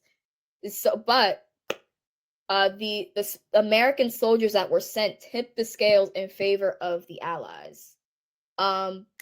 There was one specific battle that I personally didn't remember for my test, but I think it might come up. It was the Meuse Argonne. It was Argonne. Think of it as Miss Saigon. I don't know. Between the U.S. and Germany, which forced Germany into an armistice where we had the Treaty of Versailles. All right. I skipped all the way to the end of the war. My fault. I got a little excited. And so I want to talk about more about the propaganda that you see on the slides, like the War Industry Board, the Food Administration, and the National War Labor Board. These were all made to like fuel the war on the home front. We had whole committees, like the Committee on Public Education, to make propaganda that sent out all these posters. Like, I know y'all see the one that says "Destroy the Mad Brute." I guarantee, like, I know we all saw it. I hate that one, but it's very important. We also had the Food Administration, which encouraged American households to eat less meat and bread so more food can be shipped abroad. It paid off, and the U.S. shipment of food tripled. The National War Labor Board, which was from former President William Howard Taft, which settled disputes between workers and employees, and the head of the National War Labor Board, they won concessions during the war that had earlier been denied. So we see in this time period wages rising, the 8-hour day become more common. Like, let's remember this time, like how work days were before this time. And union membership increased. We love our unions. We love them. Join one. The War Industry Board set production priorities and established a centralized control over raw materials and prices. And also in this time, we also see like a greater anti-German sentiment. We have Frank Little of the Industrial Workers of the World and Robert Prager getting brutally assassinated and murdered on the suspicion of they were German, but they were murdered from being German. And from this, we also see like the risings of the Red Scare, which I'll get to later in some slides. And we also see this is like what I like to call the United States versus the entirety of free speech. We could probably connect this to how Federalists were trying to take away free speech, or how Federalists are trying to take away the free speech with some earlier Supreme Court cases and whatnot. But we have Eugene v. Debs, who is a person, not a court case. I thought I made the mistake of thinking Eugene v. Debs was a court case. He was not. He was a guy who was imprisoned on his anarchist and communist takes. And we also have Schneck. Am I crazy? All right. Schneck versus the United States, where the Supreme Court ruled against a socialist passing out of like anti-draft leaflets. So it also, the ruling would eventually be overturned, but it called into question whether or not words used in such circumstances would create a clear and present danger. We also have the Espionage and Sedition Acts, which we should be making the connection to the Alien and Sedition Acts. You should be making the connection to the Alien and Sedition Acts, okay? As Espionage Act imposed sentences for up to 20 years for people found guilty of aiding the enemy, obstructing the recruitment of soldiers, or encouraging disloyalty. This was very broad. It could mean anything from publishing a newspaper against the United States, or it could mean anybody possibly avoiding a draft. We also saw the Sedition Act, which imposed harsh penalties on anyone who used disloyal, profane, scurrilous, or abusive language about the government, flag, or its armed forces uniforms. Crazy stuff. Crazy. Okay, wait a minute. Now we can go on to the next slide.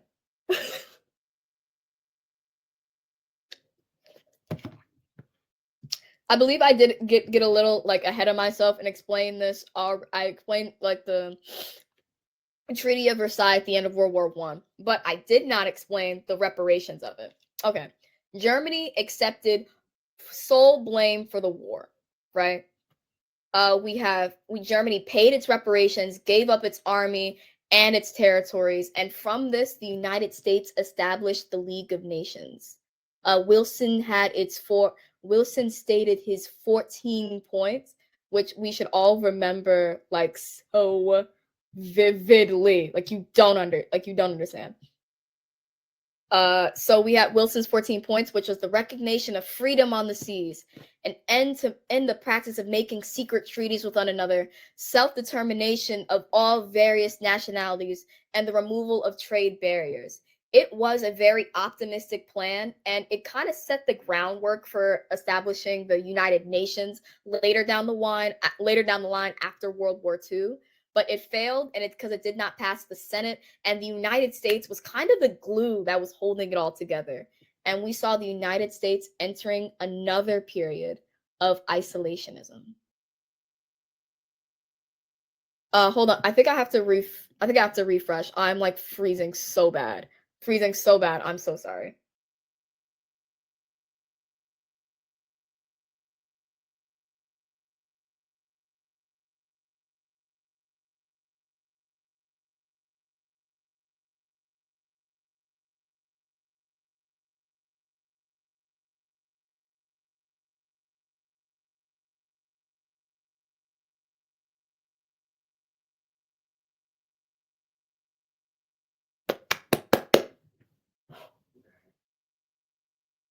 Am I back?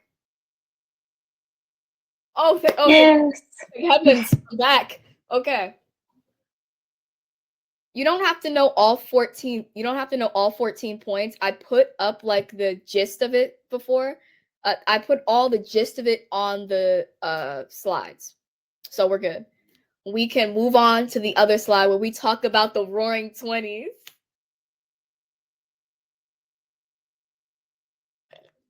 Okay, the Roaring 20s. Let me set the scene. It was a great time of economic prosperity for some, don't say all, some Americans, which is why it's called the Roaring 20s. Before World War I, we were a debtor nation. We were owning banks. We were owing banks. We were owing countries in Europe large sums of money. But after World War I, thanks to the United States providing the Allies with so many loans to keep up their war efforts, the United States was a creditor nation. We had huge stockpiles of gold and a powerful economy. It is here we start to see the beginnings of the growth of a consumer society, right? We have advances in technology and production techniques that contributed to the growth of consumer society in America. So you will definitely get an SAQ, a question on that anytime. Like it's not even a joke anymore. Consumer society, remember this. Keep it in your head. Okay. We have Henry Ford's moving of the assembly line, which made it possible to mass produce the Model T car at a price that working class families can also afford. Like, thank you. The distribution system also improved, making it easier for a variety of consumer goods to reach like a wider market. Credit also became more and widely available, allowing people to purchase goods that they didn't even have the money to do up front. And all of these factors, with the rise of advertising and the creation of a culture of consumerism, contributed to the growth of this consumer society in the 1920s. We also saw the assembly line and scientific management, revolutionary methods of production, introduced in this century and had a great impact in the 1920s. For example, the assembly line was invented by Henry Ford and broke down the production process into smaller, specialized tasks that were performed by individual workers. Goods can be mass-produced at a faster rate and lower cost, which made it possible for Ford to sell his Model T automobiles at an affordable price. This was the dominant method of production and led to the creation of many jobs in the manufacturing sector. But this all came at the cost of the exploitation of workers. You see, when you put an emphasis on efficiency and productivity, it required workers to perform repetitive tasks for long periods of time, leading to physical and mental strain. So when they did seek to maximize profits, they also did so by minimizing wages and the work conditions. We also see the birth of like consumer goods in the home. So whenever you're asked about this, it's like radios, vacuum cleaners, refrigerators, the Model T car, they were all popular and widely available to the public, right? And there are also new modern marketing techniques that convinced Americans that they needed a particular item, even though they probably really didn't, to solve a problem. Like the marketing of Listerine, one of like the greatest scams of the century, which invented a solution to the newly invented problem of halitosis or bad breath. Okay, so they also use techniques like celebrity endorsements, slogans to persuade people to buy their products. You see this today. You already see this today. Like advertisement in the 1920s is a lot like it is when you see commercials today, except they didn't have the skip button. But the growing consumer culture of the 1920s saw emergences of new forms of leisure and entertainment, movie theaters and amusement parks. This had a significant impact on the economy and society, which increased the production and consumption of consumer goods. The increase in production of consumer goods led to the economic growth and the creation of new jobs in the manufacturing sectors. You could also say this rising growth in like consumption also contributed to rising in materialism, as Americans focused on having material possessions in American society, as people were encouraged to buy more and more goods to improve their standard of living. We also see like a new national and like regional culture. So the growth of this consumer culture also leads to like a more unified national culture. Like when we see with celebrities like Charles Lindbergh or Babe Ruth, but they also are used to spread harmful racist beliefs. like the racist films like Birth of a Nation, Jazz Singer, which portrayed racist attitudes and stereotypes that had a significant impact on American culture. Birth of a Nation inspired the Ku Klux Klan. All right, remember that. The Birth of a Nation actually inspired the Ku Klux Klan. So they portrayed them as heroes of the Reconstruction, depicted Black people as predatory and dangerous, and it had such influence on American culture and left a very harmful history that we are still dealing with to this day. Pause.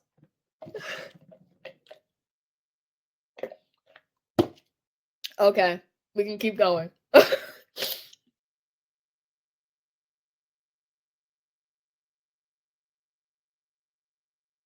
All right, so now we have the 1920s cultural and political controversies. And this is what you've all been waiting for. I'll leave the red scare to the end, okay? This is what you've all been waiting for.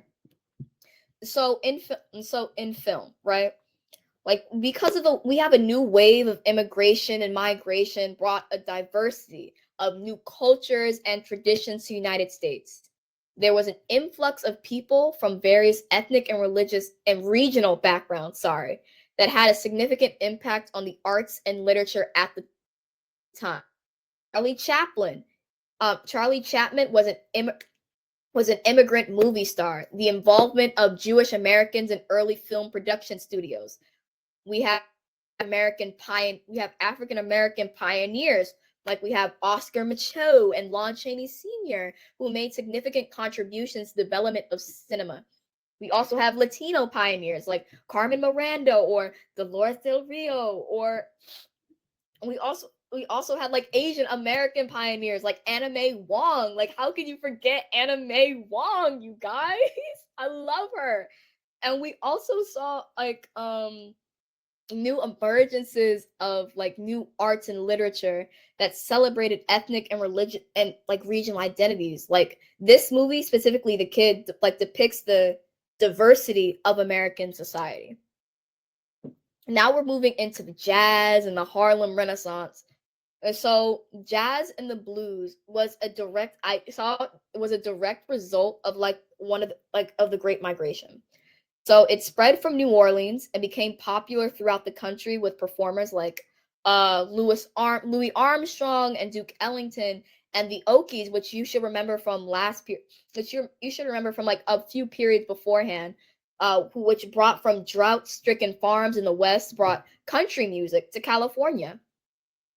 So the Harlem Renaissance is absolutely an important cultural movement. It took place 1920s and 1930s.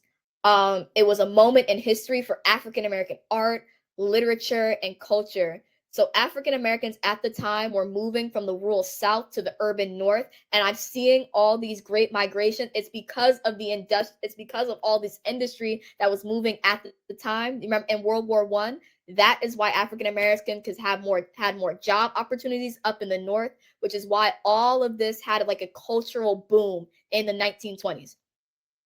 We had poets, Langston Hughes, who wrote about struggles of African Americans. We had Zora Neale Hurston, who wrote one of my favorite books, Their Eyes Were Watching God, who tells the story of a strong and independent African American woman with Janie Crawford.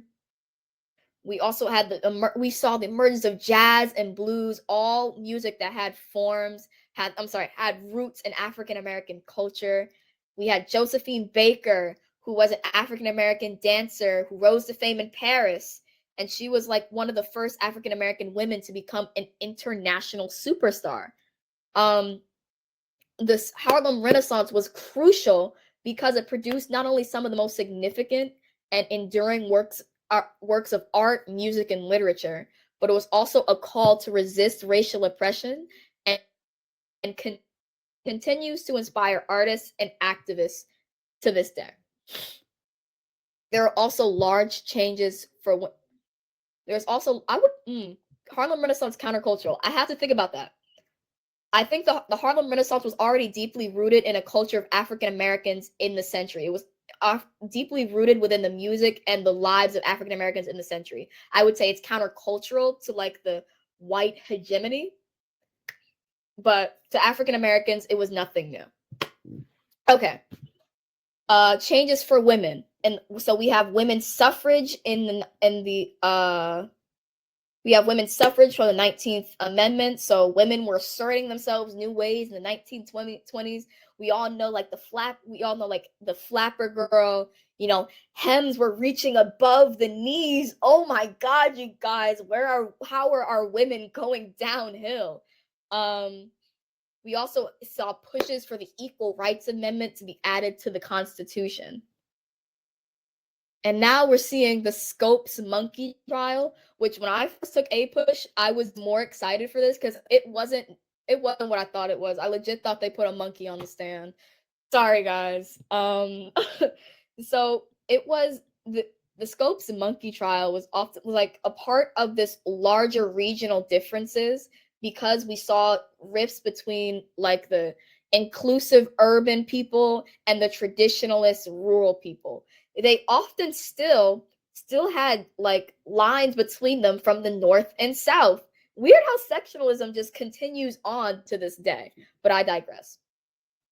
So it was one of the most famous trials in the 1920s, where the Scopes monkey trial was a showdown between science, defended by Clarence Darrow, and religion, defended by William Jennings Bryan, over the issue of teaching evolution in public schools. So Darrow put Bryan himself on the stand as an expert on the Bible and called out his hypocrisy in taking the Bible literally. His full testimony can be used as a DBQ. So I recommend finding it and using it and placing it in the context and using it as a DBQ. Oh, I'll get to the Great Gatsby. I'm just about to get to it. So because of this divide, we see like not only because we have a rising rift of modernism, people are feeling empty because come on guys, feeling like things can't give you feelings. So we're going to talk about like the lost generation, where this trial really demonstrated the ways that USA was growing and fracturing. And we had writers like F. Scott Fitzgerald, who wrote, hold your applause, The Great Gatsby. And we had Ernest Hemingway, who wrote The Sun Also Rises, which rebelled against the consumerism and the optimism of the time. Because since some of them had served in World War I and were pessimistic about the idea of human progress, some just left the United States altogether and joined the other writers in search of meaning in a modern world. This was called the Lost Generation, which I still think is one of the coolest things, like one of the coolest names you could ever give a group of people. So cool. So then we have like the Prohibition Act. I know, cue the foghorns. I get it. All right. Prohibition. So in 1917, the Congress passed the 18th Amendment that prohibited the manufacture of sale of alcoholic beverages. The Volstead Act implemented the prohibition and banned commercial production and distribution of beverages containing more than 1% of alcohol by the time. So rural areas became totally dry. There was a sharp drop in drinking amongst lower classes in the cities who couldn't afford the cost of like bootleg alcohol. But among the middle class and the wealthy, drinking was fashionable. Because when people tell you not to do something, it immediately becomes way cooler. So people smuggled like whiskey and beer from Canada and like stuffed them in their like basements and garages. And Al Capone, which when I read this in my history book, I didn't think he was in history. Oh my gosh. He was a gangster from the Chicago group gang, which fought for the control of the lucrative bootlegging trade. Organized crime became like a big business. So millions were made from the sale of illegal alcohol, and the gangs expanded to like other illegal activities like prostitution, gambling, and narcotics, which also caused further rift and debate in this period. Which also called further movement and debate in this period. Okay. The 21st Amendment repealed the 18th Amendment. So people toast this year to the end of prohibition. We also see, sadly, the return of this KKK. Race relations continue to be an issue in the 1920s. Before the 1920s, the KKK had largely been eliminated because of the actions taken by the Grant administration. But Jim Crow racism in the South and the success of the film The Birth of a Nation resulted in the second KKK, which was much like the first, which targeted African Americans like racial terrorism. They also targeted Jewish people, immigrants, and Catholics. In response to the racism and Jim Crow segregation, African Americans like sought to solve these issues. Like there was Marcus Garvey, who wanted to return back to Africa because he celebrated Black culture, advocated for Black separatism by moving African Americans to Africa, but he also kind of sort of worked with the KKK. So I don't really know about that. I don't know about all that. And you could tell like people like African Americans didn't really want to move all the way up and move to Liberia. So the movement didn't really work, but it's about the thinking behind the movement. It's about the thinking behind the movement. Okay. Now we can move on to like some of the two of the worst presidencies. Like, oh my God. Oh, that's an opinion. Don't quote me on that on like outside evidence. We can move on to the next slide. The presidencies of Harding and Coolidge. So Harding basically signed off on every law the Republican passed, right?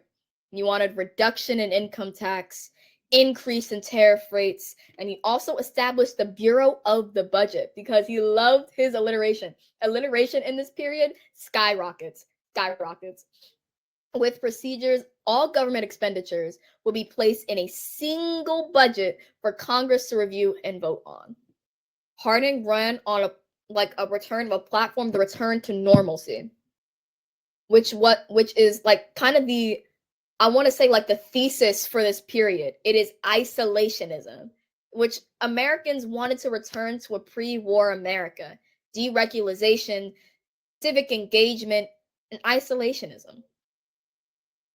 His presidency was also marked by scandals and corruption like Ulysses S. Grant. So he discovered, like in 1924, like he was a little messy.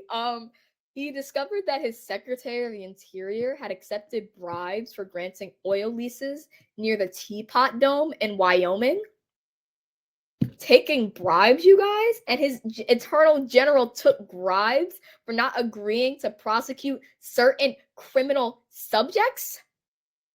I don't know about all that. Like, after the scandals were uncovered, Harding died suddenly while traveling out into the West. And then we have, you see how small the section on Calvin Coolidge is? You gotta find things about this man. I have to search. He was nicknamed Silent Cow because as president, he believed it was his absolute job to not govern the nation. It was his job to preside benignly by the nation. Little was accomplished in the White House, except keeping a close eye on the budget. He did not run for a second term.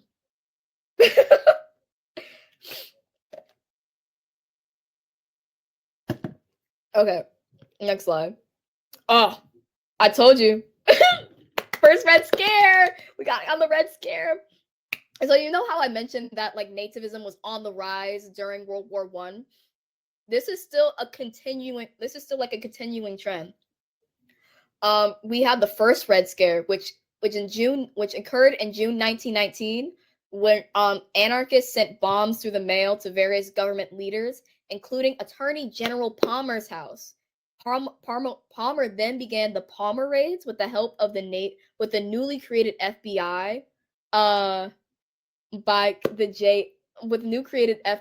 J. Edgar Hoover. So in the Red Scare, like there was continued fear of communism, socialism, anarchists, and immigrants. Oh God, not the immigrants. Oh my God, they're so scared. Like what? Okay, whatever. This was also the Bolshevik Revolution, like, directly impacted the first Red Scare too. It was like almost right after that. Think about that. Remember that. So they investigated, arrested, and deported anybody who invited communist, socialist, or anarchist sentiments. Even labor activists like one Emma Goldman. It was a denial of constitutional rights and civil liberties. But given the spread of communism in Russia and the fear of spreading, like, growing social unrest at home, many Americans thought it was necessary to protect their own livelihoods. We also see nativism. We also see nativism growing with like throughout the century, when we have the first 1907 the gentleman's agreement with Japan, because Asians were still being largely excluded from immigration. This is all from the Chinese Exclusion Act, Gentleman's Agreement with Japan, the Immigration Act of 1917, which also established what we call the Asiatic Barred Zone, and literacy tests for new and established the Asiatic Barred Zone and literacy tests for new immigrants. None of these laws applied to Latin America, but continued to be a source of important manpower through the 1920s. There was also an act called the National Origins Act of 1924 that reduced immigration to 2% and moved back to the reference full date of like 1890, where the US was even more Anglo-Saxon and full of white Protestant immigrants in northern and western countries. Both laws were designed to keep out undesirable immigrants from southern and eastern Europe. Oh, I almost forgot the trial of Sacco and Vanzetti. Oh my gosh, how could I forget those guys? Okay, so the trial of Sacco and Vanzetti is also like one of the key examples of nativism, where like this nativist hysteria was surrounding this trial, where Italian anarchists were convicted during a highly problematic trial of murder and robbery, and then they were executed in the electric chair. People all around the world protested their executions and saw this as like an example of xenophobia and nativism going too far. All right, we can move on.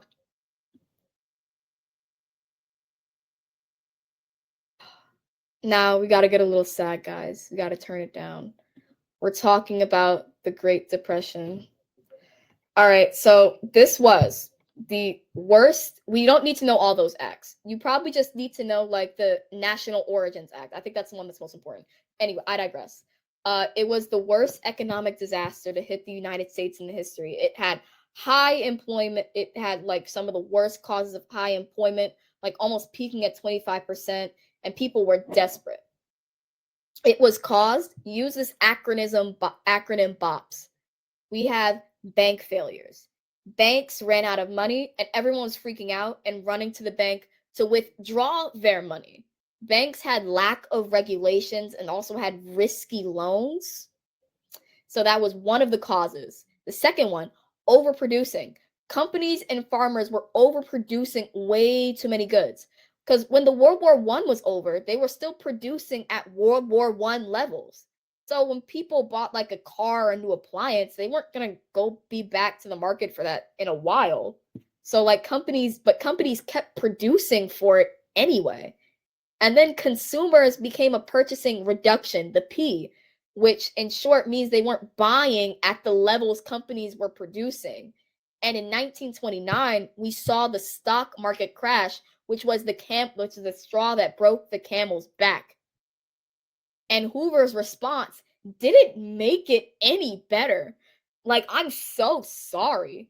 I'm so sorry for all the Hoover fans in the chat. But all of his problems were initially made worse by the government responses. The Federal Reserve was responsible for controlling the money supply and interest rates, tightened the money supply, then raised interest rates, making it harder for businesses to produce the goods and services, and made it harder for consumers to spend money. And then the government passed the Hawley-Smoot tariff, which raised taxes on imported goods in an attempt to save U.S. industries. But other nations just responded with their own tariffs, and world trade just grounded to a halt. We had things like wage freezes, where we had to give voluntary business deals in order for people to fund public works. Come on, you guys. And then he absolutely refused to give World War I veterans their bonus a few years early, like they requested in their bonus march. So after the Senate rejected their bill, the vets stayed in Washington, living in huts along the Potomac. And the troops responded by blinding them with tear gas and burning their shacks. And people were living in like boxcars and shanty towns, which were named Hoovervilles in the mock of this president. Truly horrible time.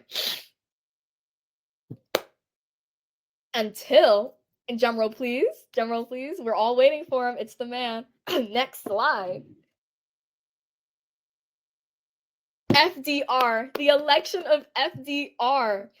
So, Democrats nominated Franklin Delano Roosevelt. He was also the cousin of Teddy Roosevelt. Weird thing. And he would pass, like in his first 100 days of office, he would pass what would be called the New Deal.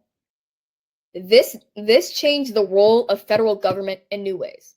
Remember this. It expanded it. It changed the alignment of political parties. Of the two major time periods where Democrats and Republicans start to morph into the parties we recognize today. We have FDR's 3 R's. FDR's 3 R's were relief, recovery, and reform. Relief, providing assistance to those who are unemployed, homeless, and hungry. Recovery, creating jobs, stabilizing wages, prices, and restoring the banking system. And reform, the establishment of the Social Security, the creation of the Securities and Exchange Commission, and the passage of the National Labor Relations Act, all to make sure that the economic failure that happened in the Great Depression never happens again. We also see alphabet soup programs. You do not have to remember all of them. It is not key that you have to memorize all of these. You just have to be able to recognize them if they ever came up in a document, or be able to use a few of them to describe how the U.S. changed because of the New Deal.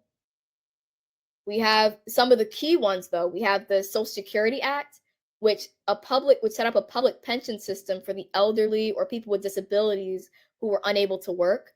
We have the National Labor Relations Act, or the Wagner Act, which was a board to preside over labor management relations and enable unions to engage in collective bargaining with federal support. It outlawed like a variety of like union busting tactics, and it said whenever a majority's company workers voted for a union to represent them, that management would be compelled to negotiate with that union on all matters, wages, hours, and working conditions. This is a win for labor unions. Finally, so they can recruit in large numbers of workers, and it led to a revitalization of the labor union movement. And then we have the Glass-Steagall program, which regulated banks and put dividers between the savings and investment parts of banks. We also see some like criticisms of the New Deal. We have the Huey Long.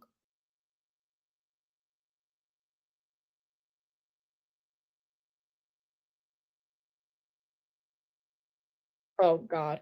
Okay. We have Huey Long and his Share Our Wealth Society, who called for 100% tax rate for all incomes above $1 million and redistribution of those funds to poor people. He was a left-wing populist, and his primary focus was ending the depression for our people, and felt that the New Deal primarily failed out failing businesses, and it was insufficiently radical. And then we had Father Charles Coughlin, who called the New Deal the pagan deal, who appealed to Christian conservative Americans who were against the New Deal. He was famously racist and anti-Semitic, and despite his views, he had like 30 million listeners, And he also called the Great Depression a cash famine and called for the nationalization of the Federal Reserve, calling for free silver. And we have Townsend, who proposed giving everyone over the age of 60 a monthly pension of $200 that with the provision that it be spent in 30 days. He was much less of a critic of the New Deal and more of a believer that it needed to go with broader, more direct payments to the public as opposed to federal financing, like financing federal projects. And we get to a little bit of like, I don't like, we also see the court packing plan, which I put on this slide, which was when FDR gets a little iffy. Like, he planned on adding more justices to Supreme Court to get his agenda through and received outraged opposition, even in his own party. Like, Supreme Court upheld most of the New Deal, but FDR backed down from his court packing plan. And after that failure, when the economy started to slow in 1937, FDR's legislative agenda began to slow. But we cannot underestimate the effects of the New Deal. Its programs fundamentally and permanently changed the relationship between citizens and their government. The federal government had grown during the New Deal, and many of its programs, like the Social Security and FDIC, are still implemented to this day. We also have the FDR's policies created the New Deal Coalition, and which is a group of people who usually vote for Democrats, and which with some changes remains the core of the Democratic Party to this day. This group includes African Americans, Jewish people, working class families, and those on the lower end of the economic spectrum. And though the New Deal did little to hurt the economy, U.S. economy on paper, it didn't do significantly good. Like, it's only until we enter World War II do we start to see big economic booms. Like, when Roosevelt scaled back the programs he created, the economy suffered like a recession, which was called the Roosevelt recession, and this was blamed on the monetary policy of the Federal Reserve. We can go.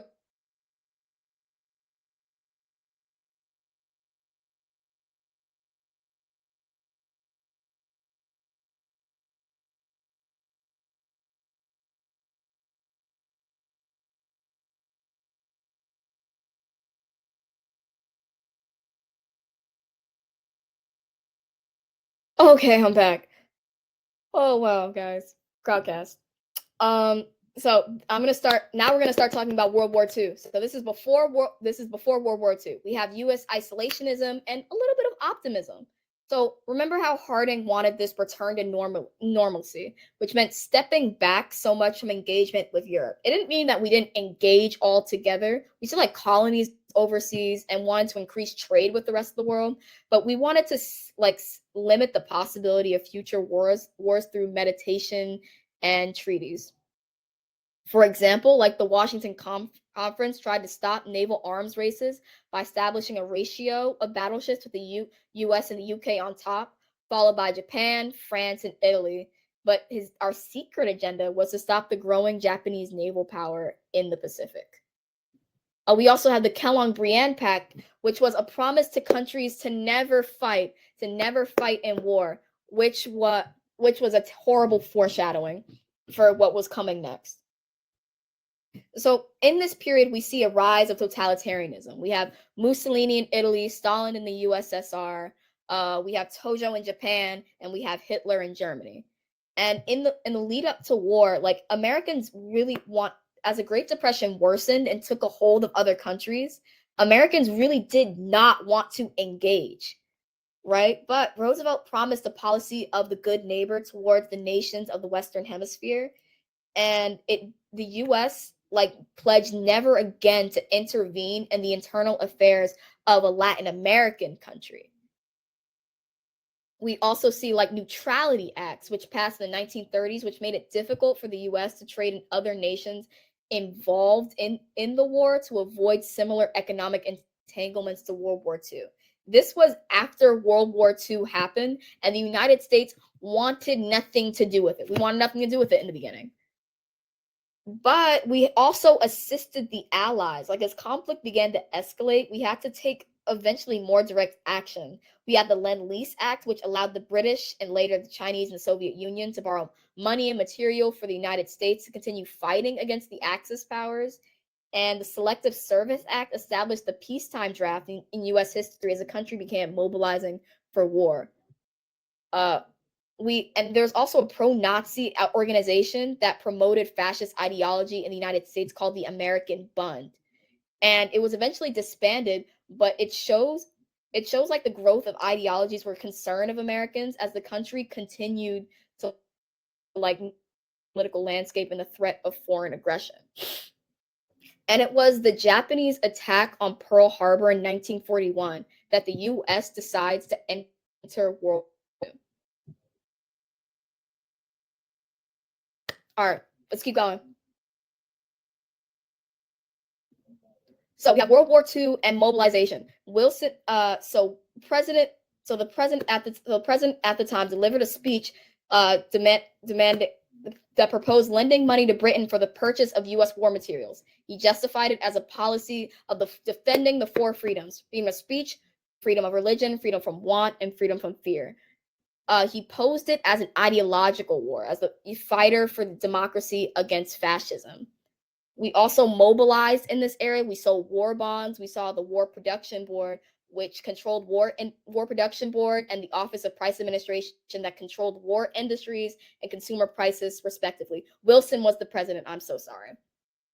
We also see the Willow Run factory, which is an example of U.S. industries booming business and far exceeding the production and profits 1920s. Women joined the military as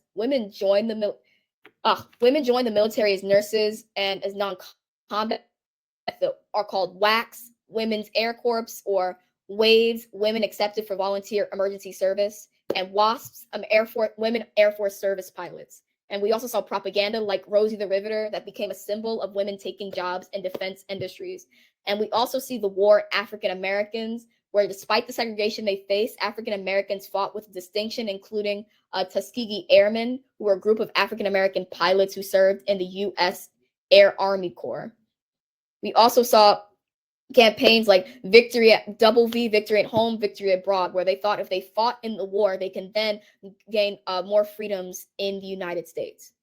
We also Executive Order 8802, which prohibited racial discrimination in defense industries, a step towards ending this racial discrimination in defense industries.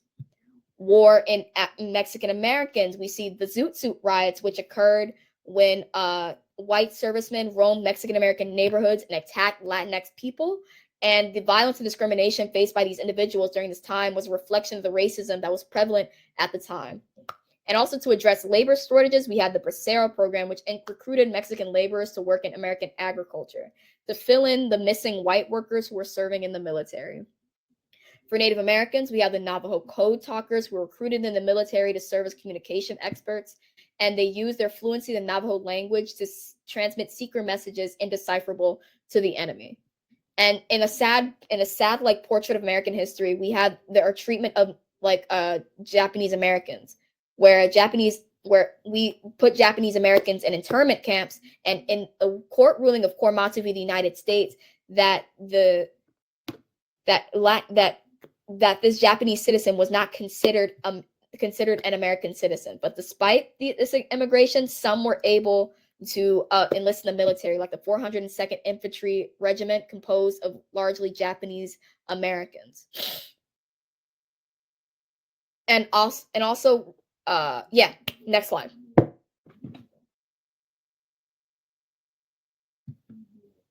So now we have World War I in the military. I'm going to skip over like all the European theater stuff and the wars, because that's not what we are really focusing on. What we're focusing on is that the United States and the Britain had wartime partnership. We put priority to the European theater, and we said we want total war, unconditional surrender. There was the Pacific theater where we had the tactic of island hopping, and there's also the Death March in when Japan conquered the Philippines, which was one of the most horrific battles of World War II. We also had Japanese kamikaze or Japanese suicide planes, which caused major damage in the Battle of Okinawa. And then skipping forward to like the end of near the end of World War II, President Harry Truman is elected, but FDR had just died. His plan to end the war was full-scale invasion and to modify the unconditional surrender formula and the secret Manhattan Project, or the atomic bomb. Okay, next slide. So in World War II, Hiroshima and Nagasaki, it was either surrender or face destruction, right? Because at this point, we'd already released bombs in Hiroshima and Nagasaki. It was either they surrender or they face destruction, really. So the big three, the leaders of the U.S., Soviet Union, and Great Britain demanded unconditional surrender from the Axis powers and liberate France and the Soviets, and to liberate the France and the Soviets and invade Germany. This was all in the Yalta Conference. Germany was divided in occupation zones. There would be free elections in the liberated countries of Eastern Europe, even though Soviet troops controlled this territory. And the Soviets would enter the war against Japan, which they did as Japan surrendered. A new world peace organization, the United Nations, was formed at the Yalta Conference in San Francisco. After defeating the Axis powers, we have America on top. It was not only the major war power to not suffer fighting on its land, and it lost a relatively smaller number of soldiers compared to some of its allies. Like the USSR lost like 10 million soldiers, while the US lost 418,000. We had the Paris Peace Treaties, which were a symbol of a series of international agreements signed in the French capital, which stripped Italy of its colonies, empire, and territories, reduced its military capabilities, put limitations on Japan's armed forces, land ownership, and said that Japan compensate the nations that it took over the war, and had the Nuremberg trials, which are a series of military tribunals meant to prosecute permanent leaders in Nazi Germany for their war crimes, crimes against peace, and crimes against humanity. And this is another example of U.S. on top. The U.S. just joined the United Nations, which was established right after World War II in the wake of the atrocities of the Holocaust and the devastation of the war. The UN Charter, signed by 51 countries, set out the organization's principles and purposes and the promotion of human rights, peaceful resolution of disputes, and provision of humanitarian assistance. The UN adopted the Universal Declaration of Human Rights, which set out the fundamental rights and freedoms that are entitled to all human beings, regardless of race, gender, religion, or any status. The United States joining the UN, unlike most post-war World War I League of Nations, made the UN more successful in its peacekeeping goals. There was the post-1945 economic system, the Bretton Woods Agreement, which pegged all the value of the U.S. currencies to the U.S. dollar and gave the U.S. economic control. It was also a major voice in the World Bank and International Monetary Fund set up by that conference as well. The dollar was the currency of choice and the medium of exchange for much of the world's economy. We also had a nuclear monopoly, and because we were the only country at that point with nuclear weapons, and those weapons were used to face off against a former ally with a large army. Like later, we would use it to face against the USSR, which we began to trust less and less. And U.S. was the most powerful nation by this point because Europe and Asia were largely war ravaged. So all of this, the war-ravaged condition of Asia and Europe, the dominant U.S. role in the Allied victory, and post-war peace settlements allowed the United States to emerge from the war as the most powerful nation on earth. And I think that is all. I think that is all the slides we have.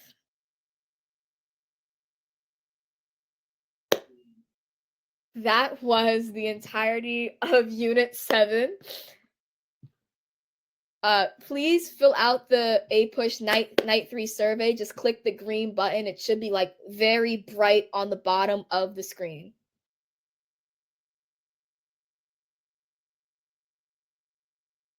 Whew. I'm sorry I couldn't get to some of your questions. I had a lot of content to like bulldoze through. But you know, I'm sure like at some point we can answer all your like burning like period 7 questions. But yeah, I could probably take my boba break.